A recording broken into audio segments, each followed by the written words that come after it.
Commissioner Cavell. Here. Commissioner Charles. Present. Commissioner Gershenson. Commissioner Gingell. Commissioner Hoffman. Present. Commissioner Jackson. Here. Commissioner Joliet. Here. Commissioner Kokendorfer. Here. Commissioner Kowal. Here. Commissioner Kuhn. Here. Commissioner Long. Here. Commissioner Lubes. Here. Commissioner Markham. Here. Commissioner McGillivray. Here. Commissioner Miller. Excited to be here. Commissioner Moss. Here. Commissioner Nelson. Here. Commissioner Powell. Here. Commissioner Spiz. Here. Commissioner Weipert. Here. Commissioner Woodward. Here. Mr. Chair, you have a quorum. Thank you very much. The invocation today will be led by the Honorable Karen Joliet. Commissioner, if you can come forward, and if everyone else could please rise. She'll lead the invocation, followed by the Pledge of Allegiance.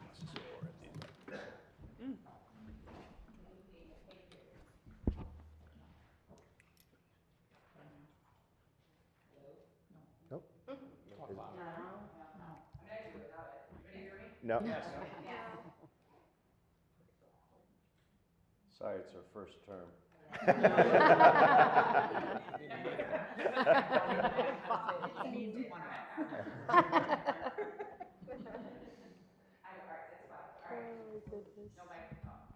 right, good evening and welcome. Let us bow our heads in prayer. God, our Father, you are our wisdom and our strength. We ask for your guidance to lead us through this meeting. May we approach our tasks with wisdom, and may we approach our members with respect. May our conduct create an environment of cooperation and kindness. Thank you for helping us to accomplish our work this day, and we ask these things in your powerful name. Amen. Amen. Pledge allegiance to the flag of the United States of America and to the republic for which it stands, one nation, under God, indivisible, with liberty and justice for all.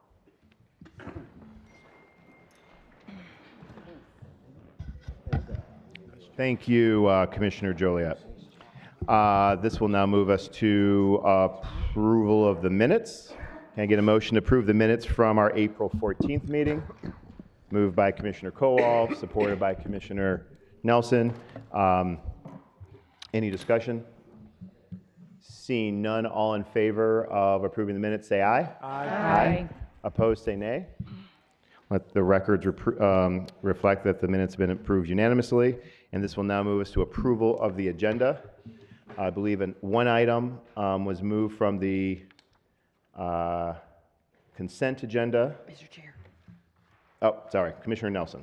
Thank you, Mr. Chair. I'd like to request a waiver of Rule 3 for public health and safety items 12I through 12W on the consent agenda. These resolutions were taken up just prior to tonight's board meeting at 4:30. Good. And it's also been requested to move item C that was under economic development onto the regular agenda. Item for the M. request. So that, if you refresh your agenda, that will be reflected as well. So moved by Commissioner Nelson, seconded by Commissioner Kowal to approve the agenda as presented there. All in favor say aye. Aye. Opposed say nay. Let the record reflect that the agenda has been approved unanimously. This will bring us to communications. The first order up is we have a public hearing specifically for our local road improvement program special committee and approval of the 2022 local road improvement program project applications of commissioner-sponsored resolutions, and they are all detailed in here. State law requires a public hearing on these issues. The local road improvement program is a partnership between Oakland County and our local communities to help fix roads in those local communities.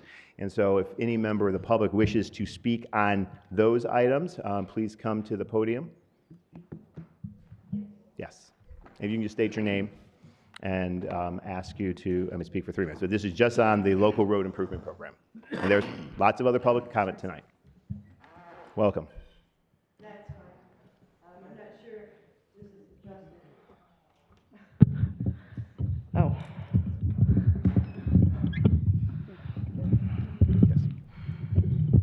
I don't think this, okay, now I think it's a justice. Thank you. My name's Catherine Kennedy. I'm from Lake Orion. And on the Special Roads Commission item, I would actually object that any of it be discovered because this morning, when I downloaded the entire packet, nothing for communication item 7A existed. And in fact, item 9A, 9B, and 9C on the agenda that refer to projects 55011 and 56771, both for $2 million each. I actually had discovered those back on the August 31st inserted Finance Committee meeting. Then they were labeled C10 and C11. There were 4 extra items that were interjected in between what was originally the final budget review hearing at August 25th, but a new inserted meeting was added for August 31st because Homeland Security budget was changed and the board had just done the mask mandate the day before and did a brand new system the day before that proposed final budget hearing August 25th of 2021. These items are stated as being created by Amy Aubrey, 4/18/22, or recently anyway. However, if you scroll down, you see that the actual approval relies on September 29th, 2021 approvals, which were the two-year Coulter budget meeting that we had, and these were 2 of the 4 amendments that I believe that were added from the floor during that meeting. The fact that none of the items which are 2022 item 1 through 2022 item 3 through 5, that seems to me like a whole lot of money. And being you're a public body that's supposed to be a fiduciary of our funds, I object to this entire proceeding. And the fact that it's even here as a communication is especially offensive. And I just think it doesn't meet the standards that are necessary for public financial responsibility and duties of fiduciaries that government agencies, staff, and officials are required to meet. The fact that we also had an interjected 11:45 at May 4th Finance Subcommittee audit meeting, which was never published before, for the sole purpose of choosing Plant Moran for the 2022 audit without any kind of competitive bidding or any review, in spite of the fact that Oakland County in 2021 has a very large deficit that they had to shuffle a lot of money to cover, and they keep trying to cover it up, it seems. But I don't believe that complies with what's required as a fiduciary. Thank you very much. Ms. Kennedy. Again, this is the public comment. It's a public comment on the Local Road Improvement Program Special Committee and approval of the project applications and commissioner-sponsored resolutions. Any other public comment on that? Again, we'll have additional public comment on the agenda, other items on the agenda, and other items after this. Seeing none, I'll declare this first public comment closed. This will now move us to presentations. I'm going to recognize the Honorable Commissioner Kristen Nelson to present the 2022 Outstanding Oakland County Older Adult Award, and I will give the floor to Commissioner Nelson. Thank you, Mr. Chair. We're gonna go old school. I like this. Good evening, everyone. In light of May being National Older Adult Month, commissioners have nominated an older adult within their communities for the Oakland County Outstanding Older Adult Award. The individuals being honored this evening have gone above and beyond in their communities, contributing their time, leadership, and their wisdom, making our communities stronger, more informed, and better connected. At this time, I'd like to call all commissioners and honorees forward to join me here at the podium. All of us. So we'll have you. Yes, absolutely. We have to have them down. So the idea is that, given that we've got our pictures already, one by one, commissioners will come up, acknowledge their person, present the award. The next commissioner will follow suit. Does that make sense? Yep, makes sense. Excellent. There you go, ma'am. Come on and congregate. We're going to call you individually, Pam, I promise you.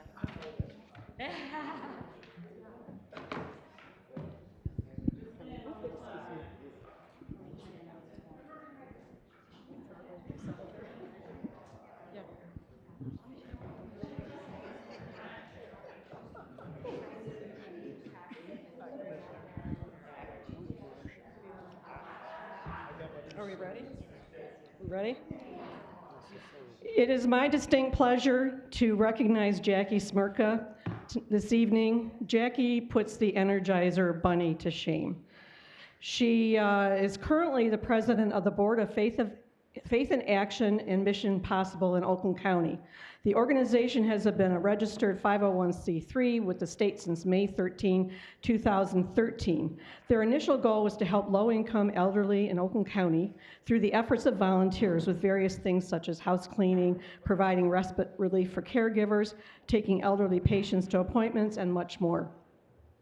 In 2019, the board sponsored a work camp for high school-age students, soliciting to all high school principals and social workers in the county. The 7 students who volunteered did safety home repairs in 13 homes in Pontiac in 5 days. The board was so impressed that they voted to continue what the students started, dubbing it Mission Possible. Mission Possible pays for materials while construction companies all over the county volunteer to do safety home repairs for low-income elderly, disabled, and veteran homeowners. To date, there is quite a list of completed projects. Over the years, Jackie Smirka has become an expert on available services for seniors and veterans. She is sought out by many seeking guidance and refers them always to the best resources. Anyone who knows Jackie knows she won't take no for an answer. I know that very personally. She will always find a solution for any given situation. We are so fortunate to have someone like Jackie Smirka in Oakland County who works tirelessly to answer the needs of the disadvantaged, disabled, and elderly and veterans in our communities. Honored to present you with this plaque, Jackie. And I want to give a shout out to her ever-patient husband, Dave, sitting back there too. She puts him to work all the time.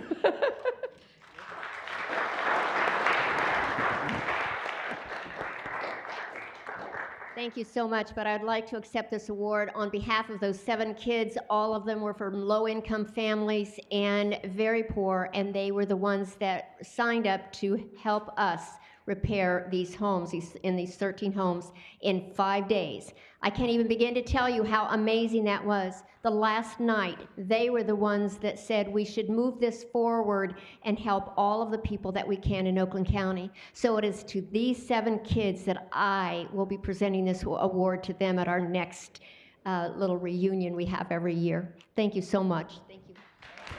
Thank you, Jackie. Hello.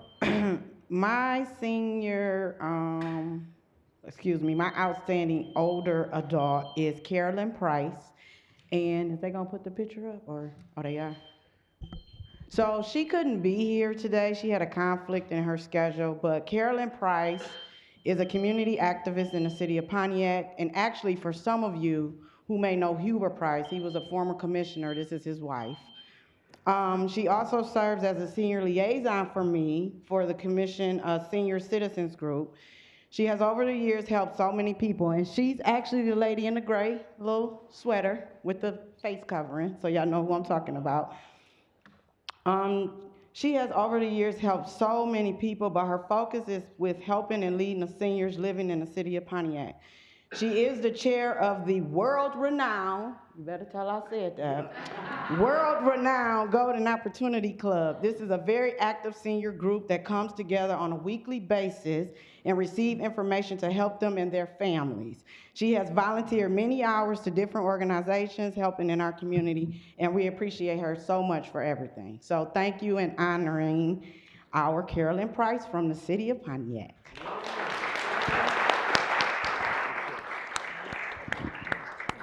Sorry, you went already, right? That side. No? Okay. Thank you. All right, come on, Barbara. I am so proud to be presenting this to this queen standing next to me because this woman is a tireless supporter of the city of Southfield, and her name is Barbara Selden. And tonight, Barbara, you are more than just your service means so much more than just this plaque. I wish I could give you $1 million. Let me read something about Barbara. Barbara Purefoy Selden is currently a retired associate professor, assistant to the dean for special projects, and director of minority recruitment in the Department of Periodontology, Division of Dental Hygiene at the University of Detroit Mercy School of Dentistry, as Assistant to the Dean for Special Projects and Director of Minority Affairs. Barbara Selden was charged with developing the university's philosophy on diversity and inclusion and providing diversity training for all faculty and staff members. In July of 2000 and 2004, Governor England and then Granholm appointed her to the Michigan Board of Dentistry and the Northeast Regional Board of Dental Examiners. She is currently an examiner, right now, currently, for the Commission on Dental Competency Assessments. She is past president and former treasurer for the Martin Luther King Task Force and current chairperson for the Martin Luther King International Taste Fest. In 2010, Commissioner Nancy Quarles originally appointed her to the Oakland County Senior Advisory Council, where she continues to serve as Yolanda Charles's representative, but she lives in my area. Her community service was recognized for our former mayor, now Congresswoman, Brenda Lawrence, as Michigan December 10th, 2005, and was named Barbara Purifoy Selden Day in the city of Southfield in recognition of her longstanding service of excellence and community service to veterans and president of the South. She also serves as president of the Southfield Veterans Organization. In 2018, Mayor Ken Siver appointed her to the Southfield Veterans Commission. In 2011, as president of the Martin Luther King Task Force, and in 2013 and 14, along with the United Nations, Barbara traveled to Ixtapa? Okay, I can't pronounce any of that. Mexico. To commemorate as a peace partner in the International Day of Peace, and a peace pole was erected. On Veterans Day, November 11, 2015, Barbara was the National Honor Guard of the Women's Army Corps Veteran Association. Barbara Selden was invited to have breakfast with President Barack Obama and Vice President Joe Biden at the White House, and to participate in the memorial service honoring veterans who had sacrificed their lives for America's freedom. On December 30th, 2016, Barbara, along with Southfield Mayor Ken Siver and 2 city council reps, traveled to South Korea to share business and culture exchanges as sister cities. This year, Barbara will be performing in the Southfield Historical Society as Marian Anderson on June 18th for our Juneteenth celebration. Thank you, Barbara, so much for all of your service. I don't know that lady, but I want to thank you so much for this honor. I'm so happy to be here today. And I have this old saying, and it goes something like this: there is no real pleasure in giving or having. True pleasure is in giving, and to give without the need for reciprocity. So I wasn't looking for anything in return, and everything that I do it from my heart. I am a veteran, and I'm proud of my veteran service, and I know that I came from very meager beginnings. So when you have nothing and you get a little bit, you learn to give a little bit forward. And so that's what I do. I thank Janet, I thank Yolanda, and I thank all of you for this honor. Thank you very much. You look good.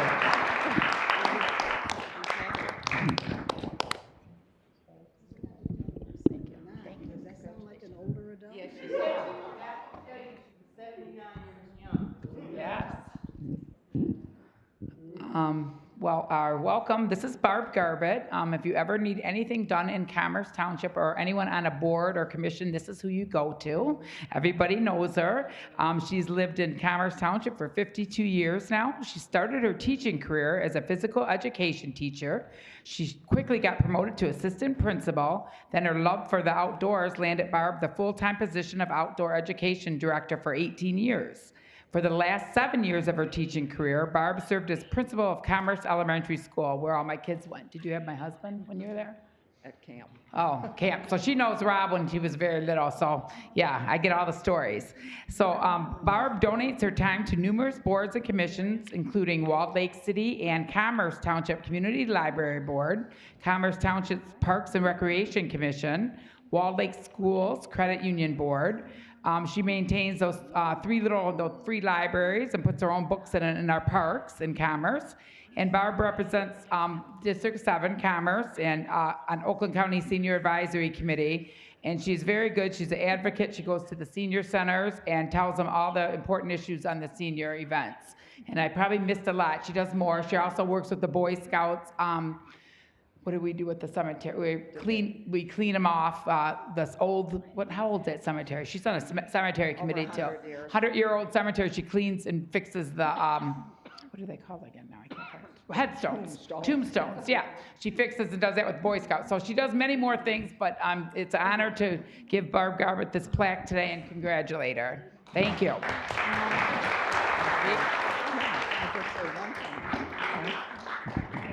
I'd like to thank Chris for thinking I was worthy of this. It's very nice of her. I would like to say I would think that every person up here does these things, whatever we do for our communities, not for money, not for glory, because we were bred to do these things. And I think we always have to remember that do unto others. So thank you all very much. Gwen, before you do that, to our honorees here, you are welcome to, if you need to sit in any of these chairs up here, sit in the commissioners' chairs, you are invited to sit there and can come up when the commissioner is presenting. I don't want anyone to fall. No, all right. Good evening, everybody. I'm Gwen Markham. I represent District 9, and my honoree is Dr. Siddharth Mav-Sangvi.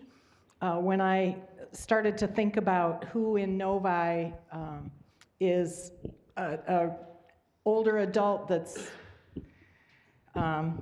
worthy of recognition, his name popped right into my head. So, and I think everybody in Novi says that, because when I started to call around and ask people about him, they all said, oh, we're so glad you're doing this. So anyway, he moved to Novi in 1975, and he's been serving us ever since. He's originally from Rajkot, India, where he attended the same high school as Mahatma Gandhi. And I think that really influenced the way he thinks. He's told me about that many times. Upon earning his medical degree in 1956, he practiced medicine in India and the United Kingdom before he came to the US and earned his citizenship. He's a fellow of the Royal College of Surgeons of England and Edinburgh, and he received his orthopedic surgery training from the Oxford Group of Hospitals. His volunteer career, I think, has been maybe more luminous than his professional career, which was really wonderful. He served the community as an orthopedic surgeon for well over 30 years. Much of his volunteer service has been with the Novi Rotary, which he joined in 1977. He's been the chapter president. He's been the district governor. And when he was district governor in 1987 to 88, he advocated very strongly for women to be admitted into Rotary. So I like that especially about you. And today he still works with the International Rotary, bringing NICU services and HPV vaccinations to rural India. He became a member of the Novi City Council in 1998. He later was appointed to the Zoning Board of Appeals, where he still serves today. He's a former member of the Chamber of Commerce Board of Directors. He served on the Novi Community School Excellence in Education Committee, and he currently sits on the 2022 State Fair Steering Committee. So I think you can all agree he's just an exemplar of the kind of service that all of these folks up here give to their communities every day, and I really appreciate that you're part of Novi and part of Oakland County. Thank you so much. Can you? Thank you. Can I say Use the one mic? word? Sure. Thank you. First of all, I want to praise the Lord for keeping me here for 91 years. and second one, I want to thank my wife, Code. She's standing right here. We have been together for 65 years. Wow. And she has been my greatest inspiration and supporter in whatever I have undertaken to do. And without her support, I don't think I could have done very much, which I have been able to do. And of course, I want to thank my friend and fellow Democrat, Gwen. As you all heard, I am Gandhi's disciple, which is almost like a liberal Democrat. Thank you very much for having me here, and I appreciate all what you have said for me. Thank you so much, Gwen. Thank you.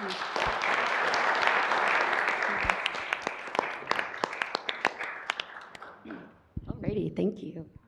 Alrighty. It is a pleasure and an honor to bring forward Cameron McClure. Cameron is a distinguished community leader who dedicates a great deal of his time advocating on behalf of older adults across Oakland County.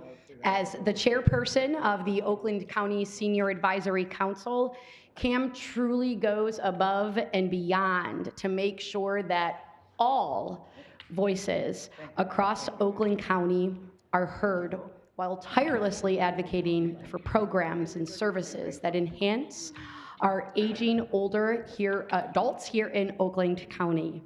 Whether Cam is speaking at local events to raise awareness on important senior issues, collaborating with community organizations, or popping into our local community senior centers across Oakland County to lend a hand, Cam exhibits a spunky warmth and genuineness that always lightens the room and brightens the day. So Cameron, it is an honor to recognize you today.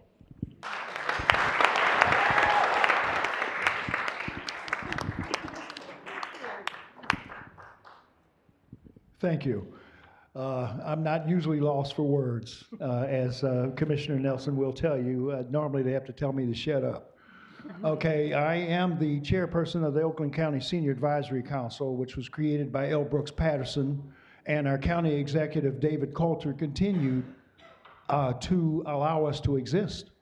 Okay, and I want to thank our county commissioners for the support that they give us because we interact. There are 24 of us, there are 21 Senior Advisory Council members. There's one assigned to each county commissioner. So we tried to keep them clued in on what's going on with us old folks, okay? And they listen. And we are off and doing some really wonderful things. I appreciate all, and a number of the awardees tonight are Senior Advisory Council members, okay? So the fact that we're recognized for what we do what we do because we love what we do. And it helps that we're also seniors. So I appreciate this award. Thank you so very much.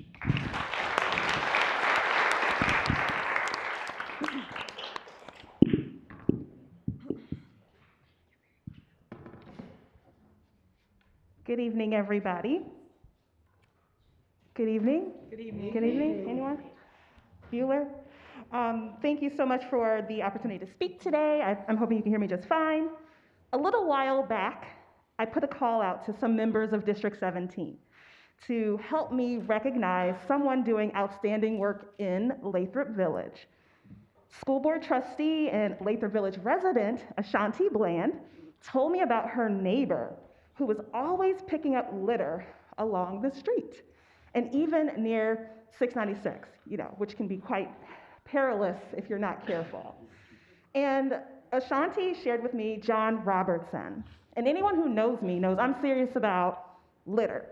I'm anti-litter, if you didn't know. And I just appreciate members of the community like John who don't mind getting out there and just making our community beautiful. And so he said to me, when I told him about the award, that like many of the people who have spoken, he doesn't do it for recognition.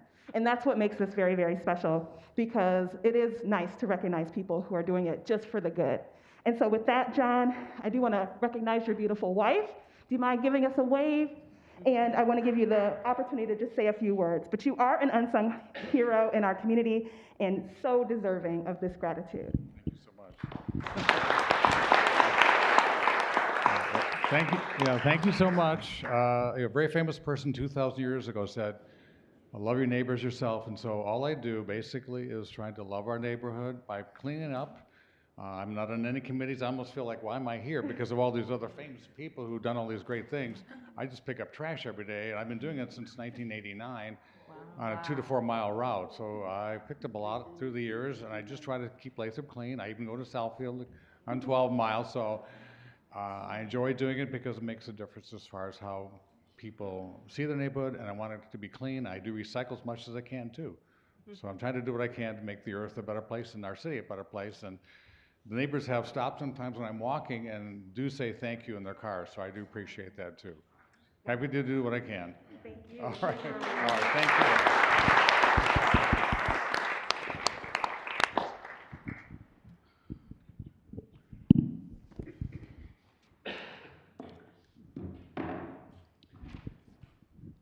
Well, I have the opportunity tonight to introduce Howard Adams. And Howard is one of the incredible dynamos in Troy. When I first was talking with Cindy Stewart, who is the Troy Community Affairs Director, about who is really into senior affairs and community involvement, all those things. And Cindy knows everything in the city of Troy. She mentioned only one name, and that was Howard Adams. And so Howard is the Troy representative on the Senior Advisory Committee. He has done so many things that I am unfortunately not going to relay all of them, okay? But, you know, he's been involved in the city's Board of Review, the Historic Commission, and the Troy Historic Village Board, as well as, you know, church and neighborhood and you name it. So I'm into short and simple, so Howard has done a great job. And he certainly deserves this commendation as an outstanding older adult from Troy.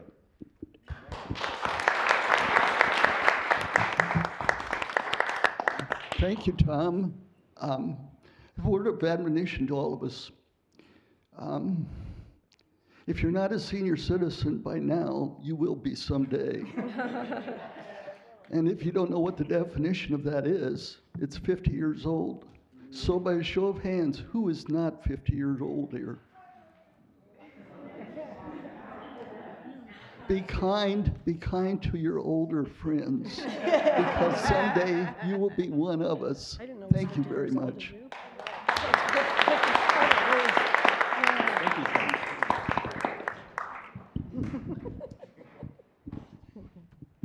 Thank you. My nominee is from Madison Heights, Lori Geralds.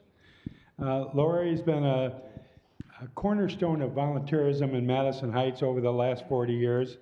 She had good leaders at that and her parents, former state representative and Mayor Monty Geralds and Barb Geralds. She's involved in so many things, the list could go on for hours, so I won't go through all of them, but she's very active in the Intermediate Women's Club in Madison Heights, has been for a long time. She's held every office from president to treasurer to secretary and right on down the line, I think. She started a program, it's called MAD, which is Make a Difference Mondays, and she does this during the summertime, and she gets a group of kids, parents, senior citizens that'll go out and paint bleachers in a park. Make sure that all the swings are hanging right and that kind of thing. She does a terrific job at everything she does. She's been very involved with Memorial Day Parade, the committee that puts that together, as well as the Veterans Day ceremony. The Madison Heights Arts Board, Madison Heights Pumpkin Walk. So you can see that she's very active in the community, and all you have to do is, if you need some help, I got her phone number in my cell, and I can call her in a heartbeat. So, and she does a terrific job organizing everything. So, congratulations.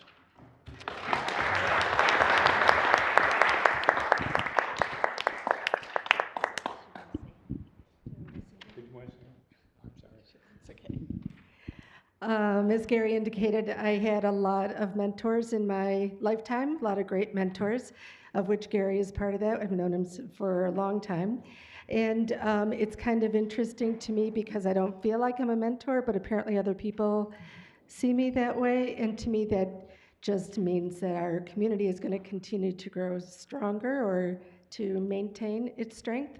We actually, I feel, got stronger during COVID because a lot of people who had never done volunteerism before stepped up to help their neighbors and have continued to help new initiatives grow, like our food pantry and stuff. So I'm pretty proud of being in that community.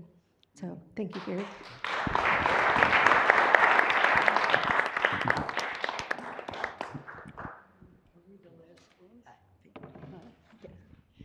Hi, everybody. My name is Penny Lubes. I represent Clawson, half of Troy, and a little bit of Royal Oak.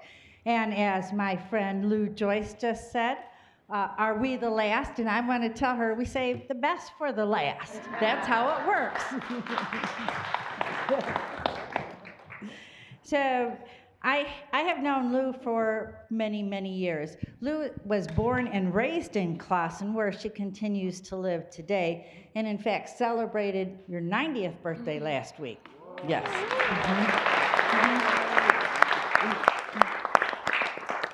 So she first became active in the school PTAs in the 60s and 70s, which led her to joining the school board in the 70s.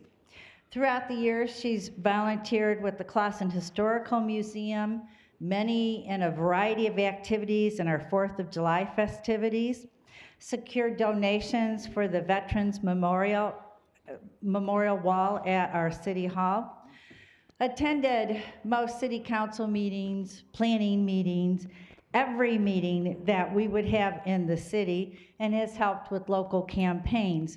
She is the epitome to me of our Clawson community activists. Much knowledge, much wisdom, much experience that she shares with others. And with me, we have become friends throughout the years, and it's my honor. So you're my sounding board at times. So I will often go to Lou's house and visit with her. So I want to tell you thank you. It is my honor to present the Outstanding Older Adult Award to you because you deserve it, because you're helpful in the community, and people do come to you to ask what's going on. So thank you very much for all your work. Yeah. And I do want to say her family is here, back here also to support her. So it's nice to see everyone. And Penny was our mayor for 12 years. 10 years. And did a wonderful job, and I'm sure she's just as enthusiastic out here. And she's just been a pleasure to know and to run our city as she did. So you're lucky. Oh. Thank you. All right, thank you. I don't know if she's taking a picture. Oh, did she take? Okay.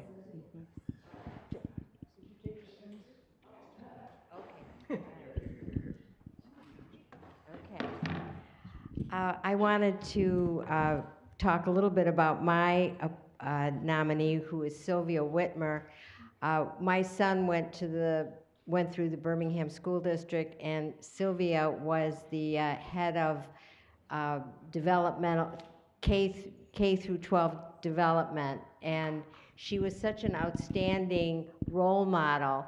I was a big fan of hers, and then I learned she was in my district. She lived in my district, and it was my honor to appoint her to the Citizen Advisory Council. I'm so proud of the work she does. She learned that West Bloomfield didn't have a senior center, and now they do. And it was a great tribute to Sylvia Whitmer, who is celebrating her grandchildren's graduation, so she couldn't be here tonight. Thank you.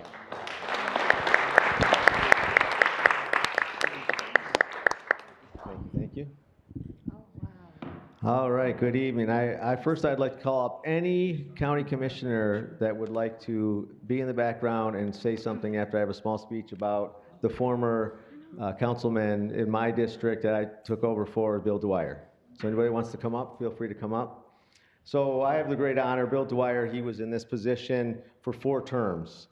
Farmington Hills, District 14. Served 4 terms. He went back to Warren Police after that as the police commissioner, where he previously held that position from 2008 to 2010. Bill Dwyer has a long history of protecting and serve. He has a long love for it. He served 23 years as Chief of Police in Farmington Hills, and then 23 years on the Detroit Police Department. So I don't think anybody can argue that he loves to protect and serve. And he also did a good job and a great job as a commissioner. I meet with him periodically, and well, let me back up and say he was not able to be here from circumstances beyond his control. I've met with him a few times, and we align on a lot of things. We have a lot of good views together, a lot of good talks. We might not agree on everything, but he's an honest guy, down to earth. So I appreciate him. So I wanted to honor him for this, and I want to ask anybody else that want to say anything about him. Feel free. Don't everybody do it at once. I just want to say, as a fellow commissioner serving in Farmington Hills along with Commissioner Gershenson and Miller, that Commissioner Dwyer, his presence on the Board of Commission, really enabled us to look at law enforcement in a personal way because of his long history in law enforcement, and he was easy to work with in a changing district. So I appreciated what I learned from him, and I'm watching him in Warren and some of the things that we're doing right now with law enforcement and active shooter training for churches. He has been a trailblazer in that for the city of Warren. So thank you for presenting him with this. Yeah, I served with Bill. He was chairman of the Public Safety Committee, and then when he retired, I took over as chairman for that committee. We're both very strong supporters of law enforcement, and I think he did a terrific job for his district. So. Bill Dwyer was one of my favorite commissioners. We worked together so well. I said one. I said one. Well, he's not a commissioner, though. Okay. So, but the thing that really stands out in my mind was the courage he showed when he stood up for gun safety initiatives. It was very powerful to stand next to a gentleman who had been the police commissioner for 2 communities, who was so well respected in his field, to stand up and advocate for safe gun ownership. And he was just someone I admire, a very good friend. We had some great times with Johnny Giannopoulos at Giannopoulos Restaurant. And I just have to say that Bill lost his wife of 65 years recently and has been going through somewhat of an adjustment. So all of us who know him and love him would be a great time to reach out to him. Bill is an outstanding person. He's a great police commander, commissioner. As serving with him here, he was a great role model and a true gentleman. And I really appreciate him being recognized tonight. First off, I'd like to say, William, thank you for recognizing Bill. I grew up in Farmington Hills, and Bill was the chief of police back in the day when I was still going through high school. And Bill will be the first to tell you his resume for the number of years that he's been in law enforcement, which has been a lot. He's done a lot of great things here at the Board of Commissioners. He's done a lot of great things in Farmington. He did a lot of great things currently out in Warren. So I do really appreciate this. He's well deserved for this. And my only complaint about Bill, it's not really a complaint, it took him probably 3 years to learn how to say my last name properly. Great choice. Yeah, well, I just want to take a minute to talk about Bill too. As the former chairman of the board and the one trying to organize all the votes, many times Bill and I would have debates. But there's 2 things about Bill. He'd always start and end with a smile. So he wasn't hostile, it wasn't negative, life wasn't a fight, we didn't hold grudges, but we could agree and be disagreeable. And I think that's a lesson that we need more of today amongst our own parties and amongst cross parties. The other thing I would say about Bill is we could list his accomplishments about 10 pages long. But if you got to know Bill and you really understood something, what he loved and was probably most proud of was his benevolent fund, the golf charity that he put on every year to raise money for officers who died in the line of fire and had kids. And that should say something to all of us too. So, I appreciate you recognizing Bill, and thank you for letting us have an opportunity to talk about him. And I'm glad Commissioner Gingell brought up the benevolent fund because Farmington Hills is where it started. And they had 1 year without Bill there, and they didn't see the contributions that they saw. So he's on the ground. He didn't just set it up and let it run. He's out there knocking doors, out there getting contributions to make sure that these families get what they need. So it's hats off to him. And I just want to say, I'd like to get a picture with all the commissioners to send him with this certificate here. Thank you.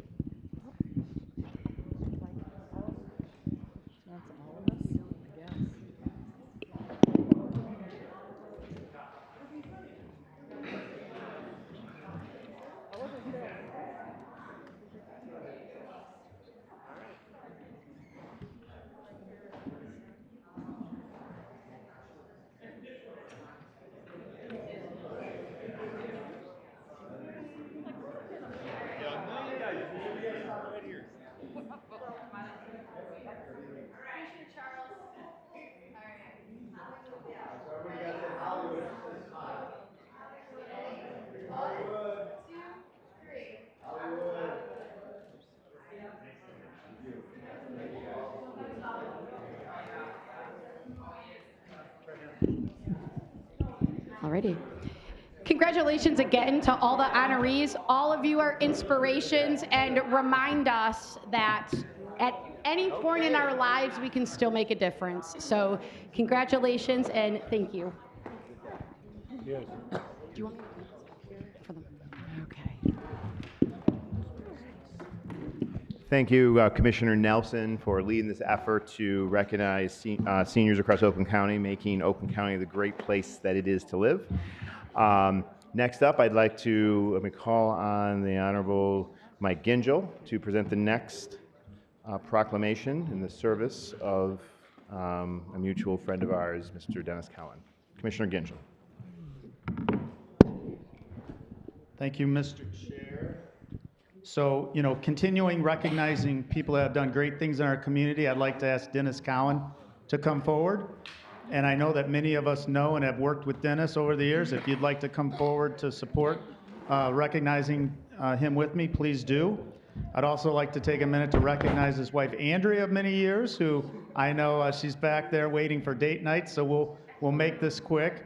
And I believe good roots from Lake Orion, so go Dragons, yes.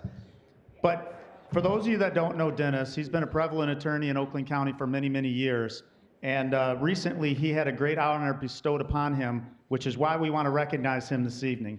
So I know there's a lot of us here, and probably the most efficient way is I'll just read the proclamation, and then we can all make comments as appropriate. So let me do that. Whereas it is an honor to recognize Oakland County residents who have demonstrated exceptional leadership in their expertise in their field, and who have leveraged that talent for objectives beyond professional success, aiming to improve our communities and have a positive impact on the lives of others. Whereas Dennis G. Collin, who was recently named to the Michigan Lawyers Weekly Hall of Fame class of 2022, is one such remarkable individual. The Michigan Lawyers Weekly Hall of Fame recognizes esteemed leaders in the field of law, people who have left a lasting positive impact on the profession through their extraordinary leadership, mentorship, precedent-setting cases, and record of successful outcomes for their clients. Whereas Mr. Cowan has accomplished all of that and more, a partner at Plunkett Cooney since 1996, Mr. Cowan holds the distinction of having previously served as the firm's president and CEO. His legal practice focuses on real estate, but he also is an expert in the banking law, business transactions of all aspects, and corporate law. In his more than 30 years of practice, Mr. Cowan has been involved in some of the state's largest and most significant business deals, including working on the financing package that made Detroit's bankruptcy grand bargain possible. Whereas, in addition to the distinct honor of being named into the Mill W. Hall of Fame, Mr. Cowan has received widespread recognition for his longtime successful career. He holds an AV preeminent rating from the Martindale-Hubbell, the highest possible from peer review systems used to estimate the legal ability and ethical standards of an attorney. And we can vouch for that, Dennis. He was named a Michigan super lawyer in the land use and zoning as a leading lawyer in land use and zoning and condemnation law by Leading Lawyers Michigan Magazine from 2015 to 2021. The publication included him in its leading Michigan business lawyers, as well as Mr. Cowan identified as DB Magazine as a top lawyer in land use and zoning and municipal law from 2019 to 2020, and as a 2020 Leaders in Law honoree by Michigan Lawyers Weekly. Whereas outside of his career in law, Mr. Cowan has also proven his commitment to public service and his community. He served 14 years on the Royal Oak City Commission before being elected to 4 consecutive 2-year terms as Royal Oak Mayor, a position he held from 1993 to 2001. In 2001, Mr. Cowan was appointed to a 3-year term on the Board of Directors of the Oakland County Human Health Network, which leads the provider service network that assists 23,000 Oakland County residents and with developmental disabilities, mental illnesses, and substance abuse disorders. Whereas Mr. Cowan is a member of the Oakland County Bar Association and the Real Estate Law, Corporation, and Business Law, Public Corporations Law sections of the State Bar of Michigan. He is also a member of the state and local government section of the American Bar Association. Mr. Cowan has earned his JD from Detroit College of Law, now known as Michigan State University College of Law, graduating magna cum laude in 1984. Prior to that, he obtained his BA from the University of Massachusetts, where he also graduated magna cum laude in 1978. Whereas we join Mr. Cowan's family and friends and his colleagues to thank him for his service and contributions to his profession, his community, Oakland County, and our region, and to congratulate him on being inducted into the MilW Hall of Fame class of 2022. Now therefore, I, David T. Woodward, Chairman of the Board of Commissioners, along with the entire Board of Commissioners, do recommend his accommodation for the special accommodation to Dennis G. Cowan, dated this day, 12th of May, 2022. Congratulations. Okay. Thank you. That was a lot, so I'll be brief. But first of all, I want to thank the Board of Commissioners for this recognition, particularly that it was not done posthumously, and I could get this, while I'm still here. Driving up here today with my wife, I was reminiscing about the first time I came to this august auditorium. It was as mayor to negotiate with the commission and Brooks Patterson over the sale of Farmers Market, which was a win-win for everybody, and I'm eternally grateful to this commission for doing that for the city of Royal Oak. I've been really blessed in my professional career in public service, and I thank you also for the appointment to the Healthcare Board Network. That was done because of our son, Daniel, who has special needs and has spent his entire life here in Oakland County, and I hope to do a little bit to make life easier for those who need help the most while serving on that board. I've been blessed with a great law firm, Plunkett Cooney, and many colleagues and many great clients who have contributed to the economic vitality of this county. I've been blessed with the residents of Royal Oak who trusted me to be a leader in the community. And also, but most importantly, I've been blessed with a wonderful wife, Andrea, and 3 wonderful children who have supported me through all these years and continue to support me in all these various endeavors. So thank you very much. I appreciate this. And also, this was a joint effort by Mike Gingell and my commissioner from Royal Oak, David Woodward, who I've known for many years. You may not know that David and I were our respective party chairs for the same 4 years. You won that one. Not all of it, but a lot of it. In any event, thank you very much. I appreciate this.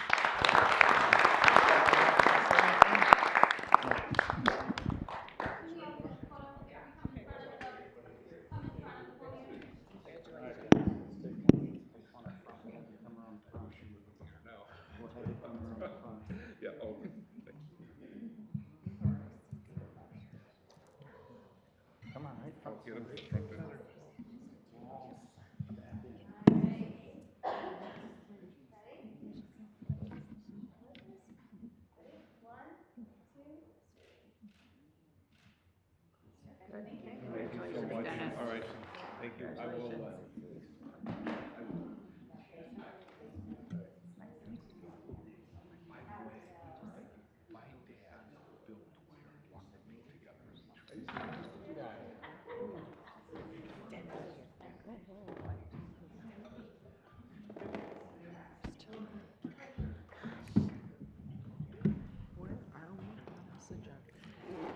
Okay, and I believe I'm next. I'm going to recognize the Honorable Eileen Kowal to come up and present recognition to the U.S. Naval Sea Cadet Corps Great Lakes Division. And the floor is yours. Thank you, Mr. Chair. I'd like to welcome Captain Luke Clyburn to the podium, please. And while he's walking up, I'd just like to say about Luke, I've never seen anybody so passionate about our Great Lakes and about the Naval Sea Cadet Program. Sometimes he's so single-mindedly focused on it, I'll ask him if he's read any good books lately or seen a movie or anything. But, and his house is actually like a maritime museum. It's full of all kinds of interesting things he's gathered over the years. But with all that being said, let me just read the proclamation briefly, and I think Luke would like to explain a little bit more. Also, he is actually, you've worked with Jacques Cousteau's son, right? And, okay, you were interviewed by Oak Island. Yes, so he's famous. Whereas today we join to honor and celebrate the Noble Odyssey Foundation for 50 years of involvement with and dedication to stewardship of the Great Lakes. And whereas in 1962, Congress chartered the U.S. Naval Sea Cadet Corps to teach individuals about the seagoing military services, U.S. naval operations and training, community service, citizenship, discipline, and teamwork. In 1972, Captain Luke started a Great Lakes division of the Sea Cadet Program in conjunction with the Noble Odyssey Foundation. The Great Lakes Division is headquartered in White Lake, Michigan. Whereas in 1977, the program acquired a retired Navy YP-587 yardship and named it the Noble Odyssey. Shortly afterwards, it began conducting scientific dives that continue today with the Pride of Michigan, an 81-foot vessel that replaced the Noble Odyssey in 1989. The accommodations on the new ship allowed for co-ed training, and young women were then able to participate in its important stewardship work. And whereas the diving opportunities offered through the program allow cadets to learn unique seagoing, field operations, and scuba diving skills specifically geared towards underwater research and especially useful to scientists wanting to explore the Great Lakes. Student divers have studied zebra mussels, lamprey, goby fish, and drowned forests, and have even searched the mouth of the Clinton River for evidence of a European settlement lost to flooding during the 1800s. They have collected valuable data, assisted visiting scientists from universities all over the world with a wide range of important research projects, logged hundreds of hours of dives, and cruised nearly 100,000 miles of inland seas. And whereas Captain Luke Clyburn has served as president of Noble Odyssey Foundation since 2002. Under his leadership and guidance, generations of Michigan cadets have learned about diving, engineering, science, leadership, teamwork, and seamanship. The Noble Odyssey Foundation has also produced 12 documentaries over the years, including the 1993 PBS film Angels of the Sea, about the Emperor's shipwreck off the coast of Isle Royale, which won several international awards. With a love of boats and diving since an early age, Captain Clyburn remains committed to conducting research projects that illuminate the fascinating history of the Great Lakes and that carry out the Noble Odyssey Foundation mission to develop knowledge through seagoing, education, research projects, and hands-on learning. Whereas on this milestone anniversary, the Oakland County Board of Commissioners extends our sincere congratulations and gratitude to the Noble Odyssey Foundation for its countless contributions to the lives and education of young cadets, to important research, and to the stewardship of our cherished Great Lakes over the past 50 years. Now, therefore, David T. Woodward, Chairman of the Board of Commissioners, and Commissioner Arlene T. Kowal, and the entire County Board of Commissioners do hereby claim special commendation to the Noble Odyssey Foundation. So, Luke, what a great history, what a great job. And I'll quit calling you Captain Bly because, you know. Anyway, Luke would like to say a few words about the program, and before I hand over the mic to, I'd like to say that if you know any kids that would like to get involved in this, it is a great program. And many of your cadets have gone on to West Point and Annapolis and whatnot, and they've just, it's been, put them on the course for great success in life. And he likes to say, I'll quote him, he said, we go way out in outer space and explore outer space, and we don't explore the depths of our Great Lakes and our oceans. We don't know what we have here. So, but if Luke is, he can help it, we'll get all that done. And he does all this, and he'll be 80 on Tuesday. Happy birthday. Richard Cowell, I want to thank you so much for the recognition. But what really even adds to it more to have been here tonight with so many people from Oakland County that have made the community better. My history started off, I grew up on the banks of the Ohio River, worked on riverboats in high school, came to Michigan because of the Great Lakes to finish school. Things have evolved. I went to work for a bank, and the banker was a military individual. Congress had not started a SECADET program in America until 1962. European countries that had SECADET programs for over 100, 150 years. And the purpose of the SECADETs was really to bring young people into the Maritime. I grew up in the Maritime. I am here because of the Great Lakes. It's the history of the Great Lakes. It's the history of this part of the country that has really given what we do a real foundation. The history that we're looking at, people aren't aware of the populations and what took place over the last, we're looking at history that goes back 8,000 years. We're looking at the copper industry, the amount of copper that was moved, and we feel very strongly that it wasn't an old world and a new world, it was one large world. We can look for evidence of that wreckage. In the last 250, 300 years, there's some 6,000 shipwrecks on the bottom of the Great Lakes. And these are wrecks that were moving and taking part in commerce. From 8,000 to 3,000 years, you had copper being moved off of the Keweenaw and Arroyo. It was the only place in the world that you could get 100% pure copper in the abundance that we had. We don't understand that history. But if there's 6,000 wrecks in the last 250 years, how many in that 5,000-year period went down to the bottom? Nobody has ever looked for it. A little bit about the SECADET program, and this is a program that was developed. I'd like to recognize just a few that we have that came tonight. You want to stand up and...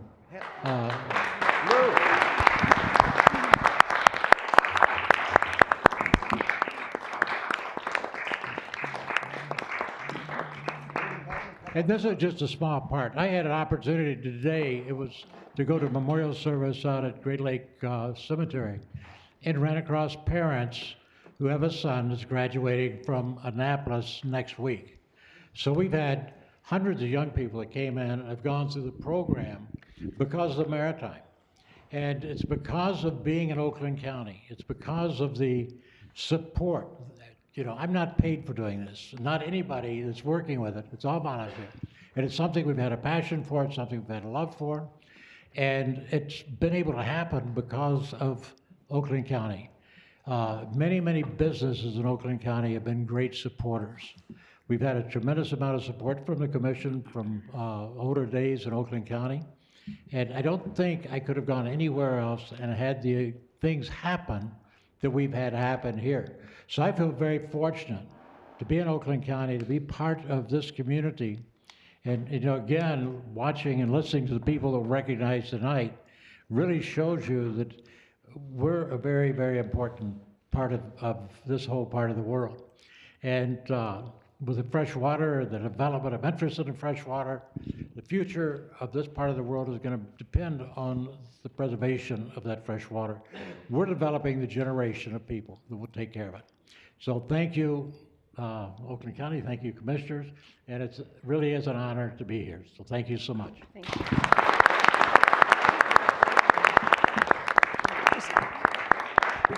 Yeah, come on. Join us up here. One more thing I'd like to say that Luke's partner, Kathy Trax, has been with him for a number of years every step of the way. And you're all familiar with the diver poised over line 5? That's her. So she's famous in her own right. Anyway, let's get a picture, okay?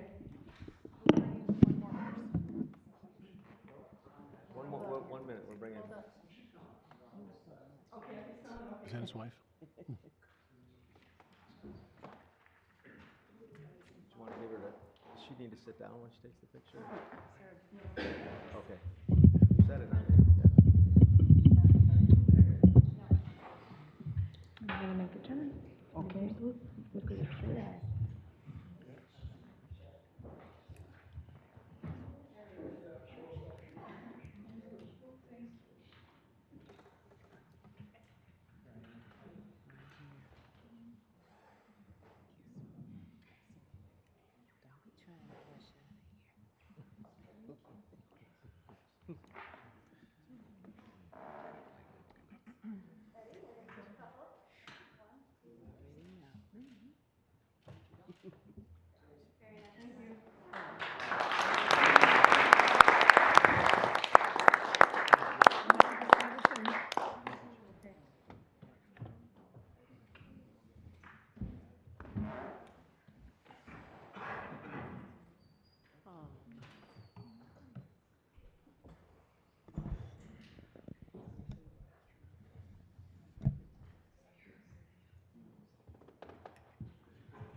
Let's get another round of applause to Captain Clyburn and the service he does protecting our waters and everything else. Thank you.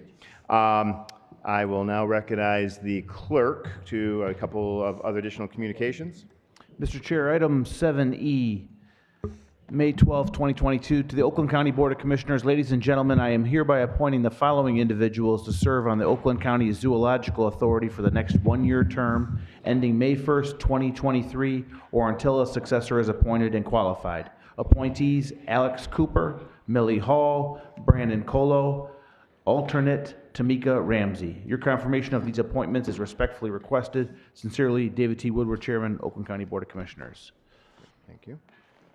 And I think, do we have a grant exception? And item 7F, dated May 12, 2022, to the Oakland County Board of Commissioners. Members of the board, please accept this letter as notification that I have exercised the authority granted to the chairperson of the board to approve grant applications in excess of $50,000 for the purposes of meeting a submission deadline. Due to the grantor deadlines and the board's grant submission process and calendar, it was not possible to submit the application for full board consideration in accordance with our normal procedures. The application was reviewed by all appropriate county departments. I have authorized the submission of the following grant application: the FY 2022 Law Enforcement Mental Health and Wellness Act implementation projects in the amount of $175,000. The grant application deadline, April 29th, 2022. Sincerely, David T. Woodward, Chairman, Oakland County Board of Commissioners. Thank you. We need a motion to receive and file the communications. Moved by Commissioner Gingrel, seconded by Commissioner Lubes. Any discussion? Seeing none, all in favor say aye. Aye. Opposed say nay. And let the record reflect that the communications are received unanimously.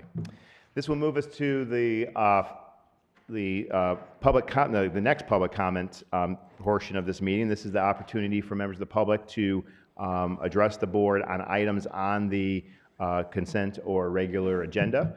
I know a number of people signed up, and so I will start with those, and then if there's other people who've shown up since then, when we get through this list, just come to the podium. We ask that you keep your comments to 3 minutes. Address your comments to me, the chair, and I will start with, well, I'm going to move to Christina Bella and then try to figure out who I can't read the first name. Sandra Price. Okay. We'll start with Sandra Price. Is Sandra Price? Oh. Sandra, okay. I'm sorry, Sandra. I see it now. Welcome. Thank you. Actually, my comment is for the first agenda on A for the property, for the roads. Every year we get charged more taxes for our roads, but our roads never get fixed. How much money are we going to have to keep paying in order to fix our roads? Does anybody have a figure in mind?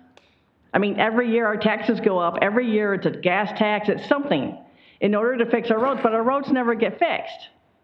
So I need to understand what the issue is in this state that every year we have to pay taxes for something that never gets resolved. That's my comment. Thank you. Now Christina.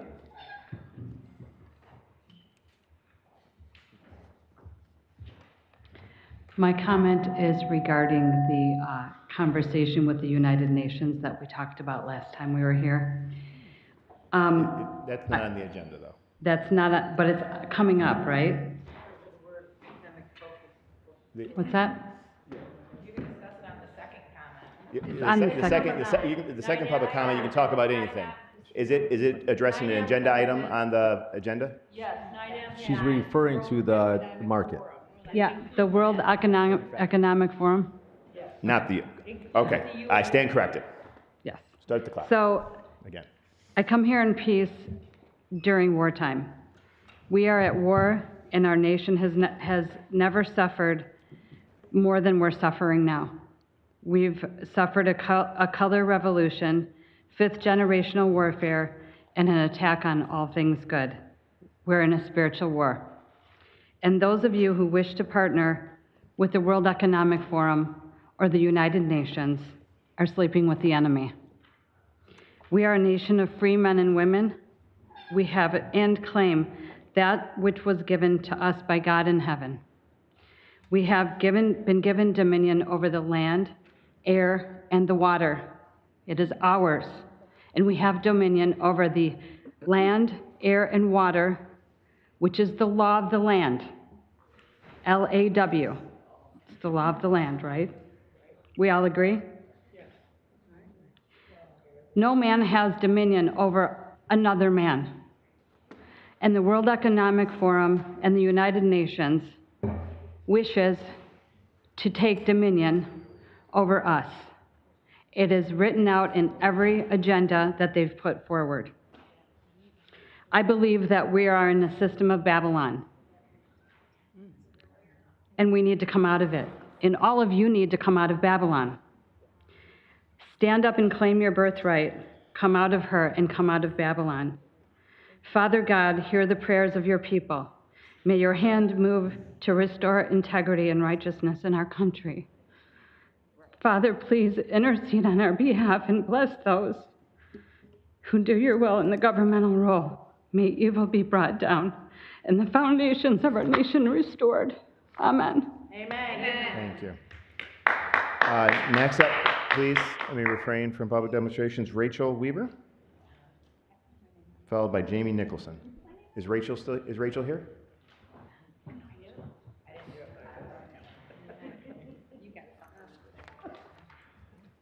Welcome. Thank you. They signed me up, so I guess, yeah, being forced to come on up here. I'm Rachel Weaver. Been a longtime resident of Oakland County, and it was really interesting to see this going on tonight. I've been to a couple meetings, but wanted to make mention of something that was said, if I can, during Dennis Cowan's recommendation or recognition. They were talking about gun safety, and the only gun safety we need is our Second Amendment right.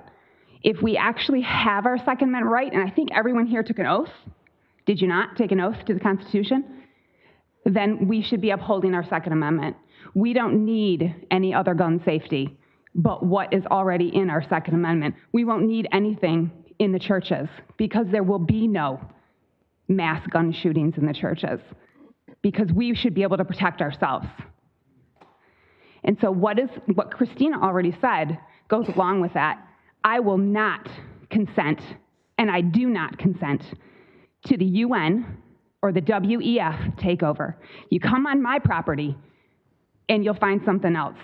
We all need to start standing up and pushing back against the Great Reset. We know exactly what you guys are doing here. We're seeing it playing out, and we don't agree. Thank you. Jamie Nicholson, followed by Tasha Shurgan.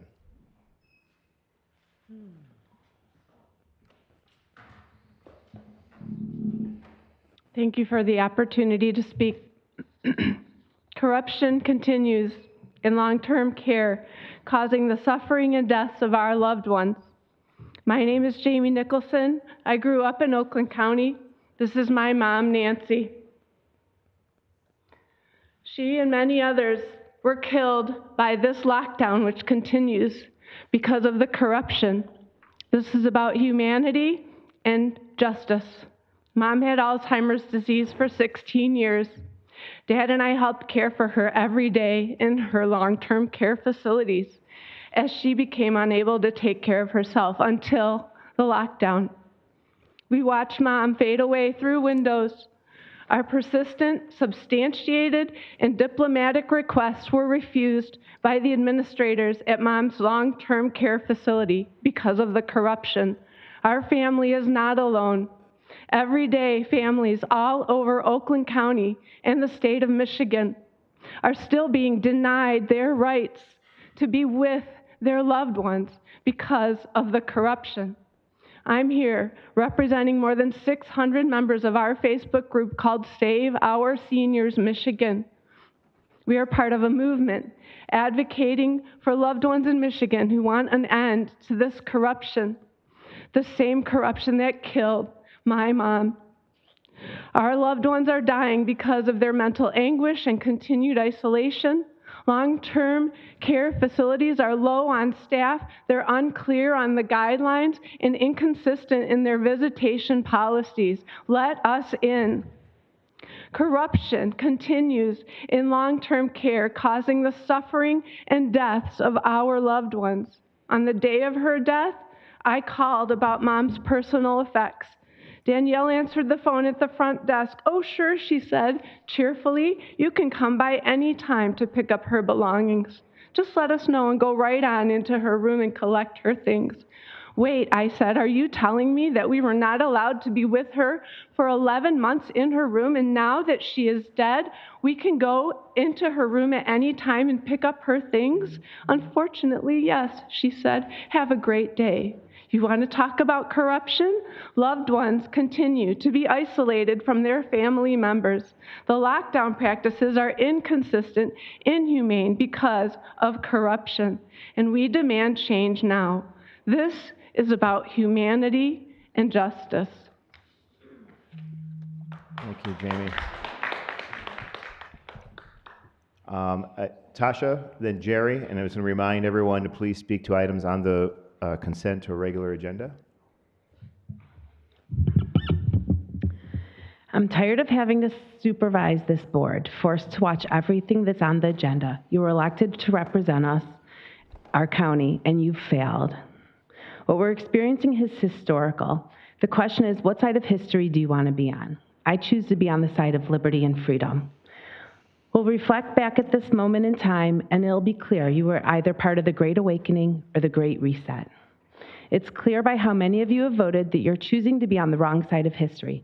Whether intentional or blindly, your actions show that you do not have our county's best interests at heart. Klaus Schwab, the founder of the World Economic Forum, says by 2030, we'll own nothing and we'll be happy.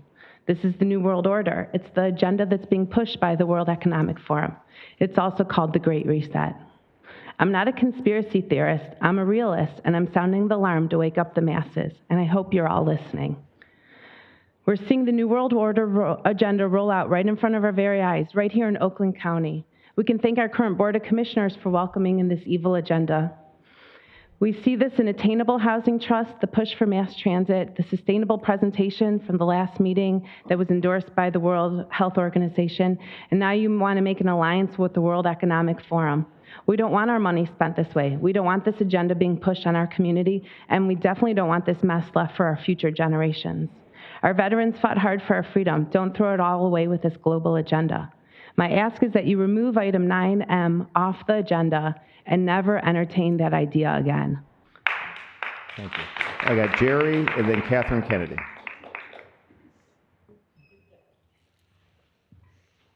Hello, Jerry Riley from Waterford, and I'd like to comment about the economic development, the resolution appropriating funds for the U.S. Center for Advanced Manufacturing in the designation. And I looked up just a couple of quick definitions of the Automation Alley. It is a World Economic Forum organization. And a definition for the A-Hub is a North American, it's a nonprofit industry 4.0 knowledge center with a global outlook and regional focus. They facilitate public-private partnerships by connecting industry, education, and government to fuel Michigan's economy. That sounds wonderful. That sounds great. The other side of the coin is Klaus Schwab, a German engineer and economist, in 1971 founded what has become the World Economic Forum, of which he is the executive chairman and quite the spokesman. This is a globalist, world-dominating organization. They want world control. This board is opening the door to this horrific agenda. I know it looks great. It's packaged so professionally and promising. I've been following the New World Order for over 40 years. I remember when Senior Bush talked about a New World Order. And it is not a theory or, one of those theories anymore. It's out in the blatant open. And they're not even hiding their agenda. Has anyone researched the agenda of the One World Order? Have you looked into this global government that they want? Have you? I ask you, have you looked into what the New World Order is all about? What this new form? I was stunned when Detroit was selling property to the New World Order. Stunned, couldn't believe it. I think it's the old jail property. And flabbergasted, I'll be honest, when I found out that you guys are opening the door to this same agenda in our county. It's more than it seems. Please do not pass this resolution. And I also want to quote again, or you just heard it, Klaus Schwab has said, this is the guy that said, by 2030, no one will own anything and they will be happy. Thank you for your time. Thank you, sir. Catherine Kennedy, then Melissa Williams, then Heather Smiley.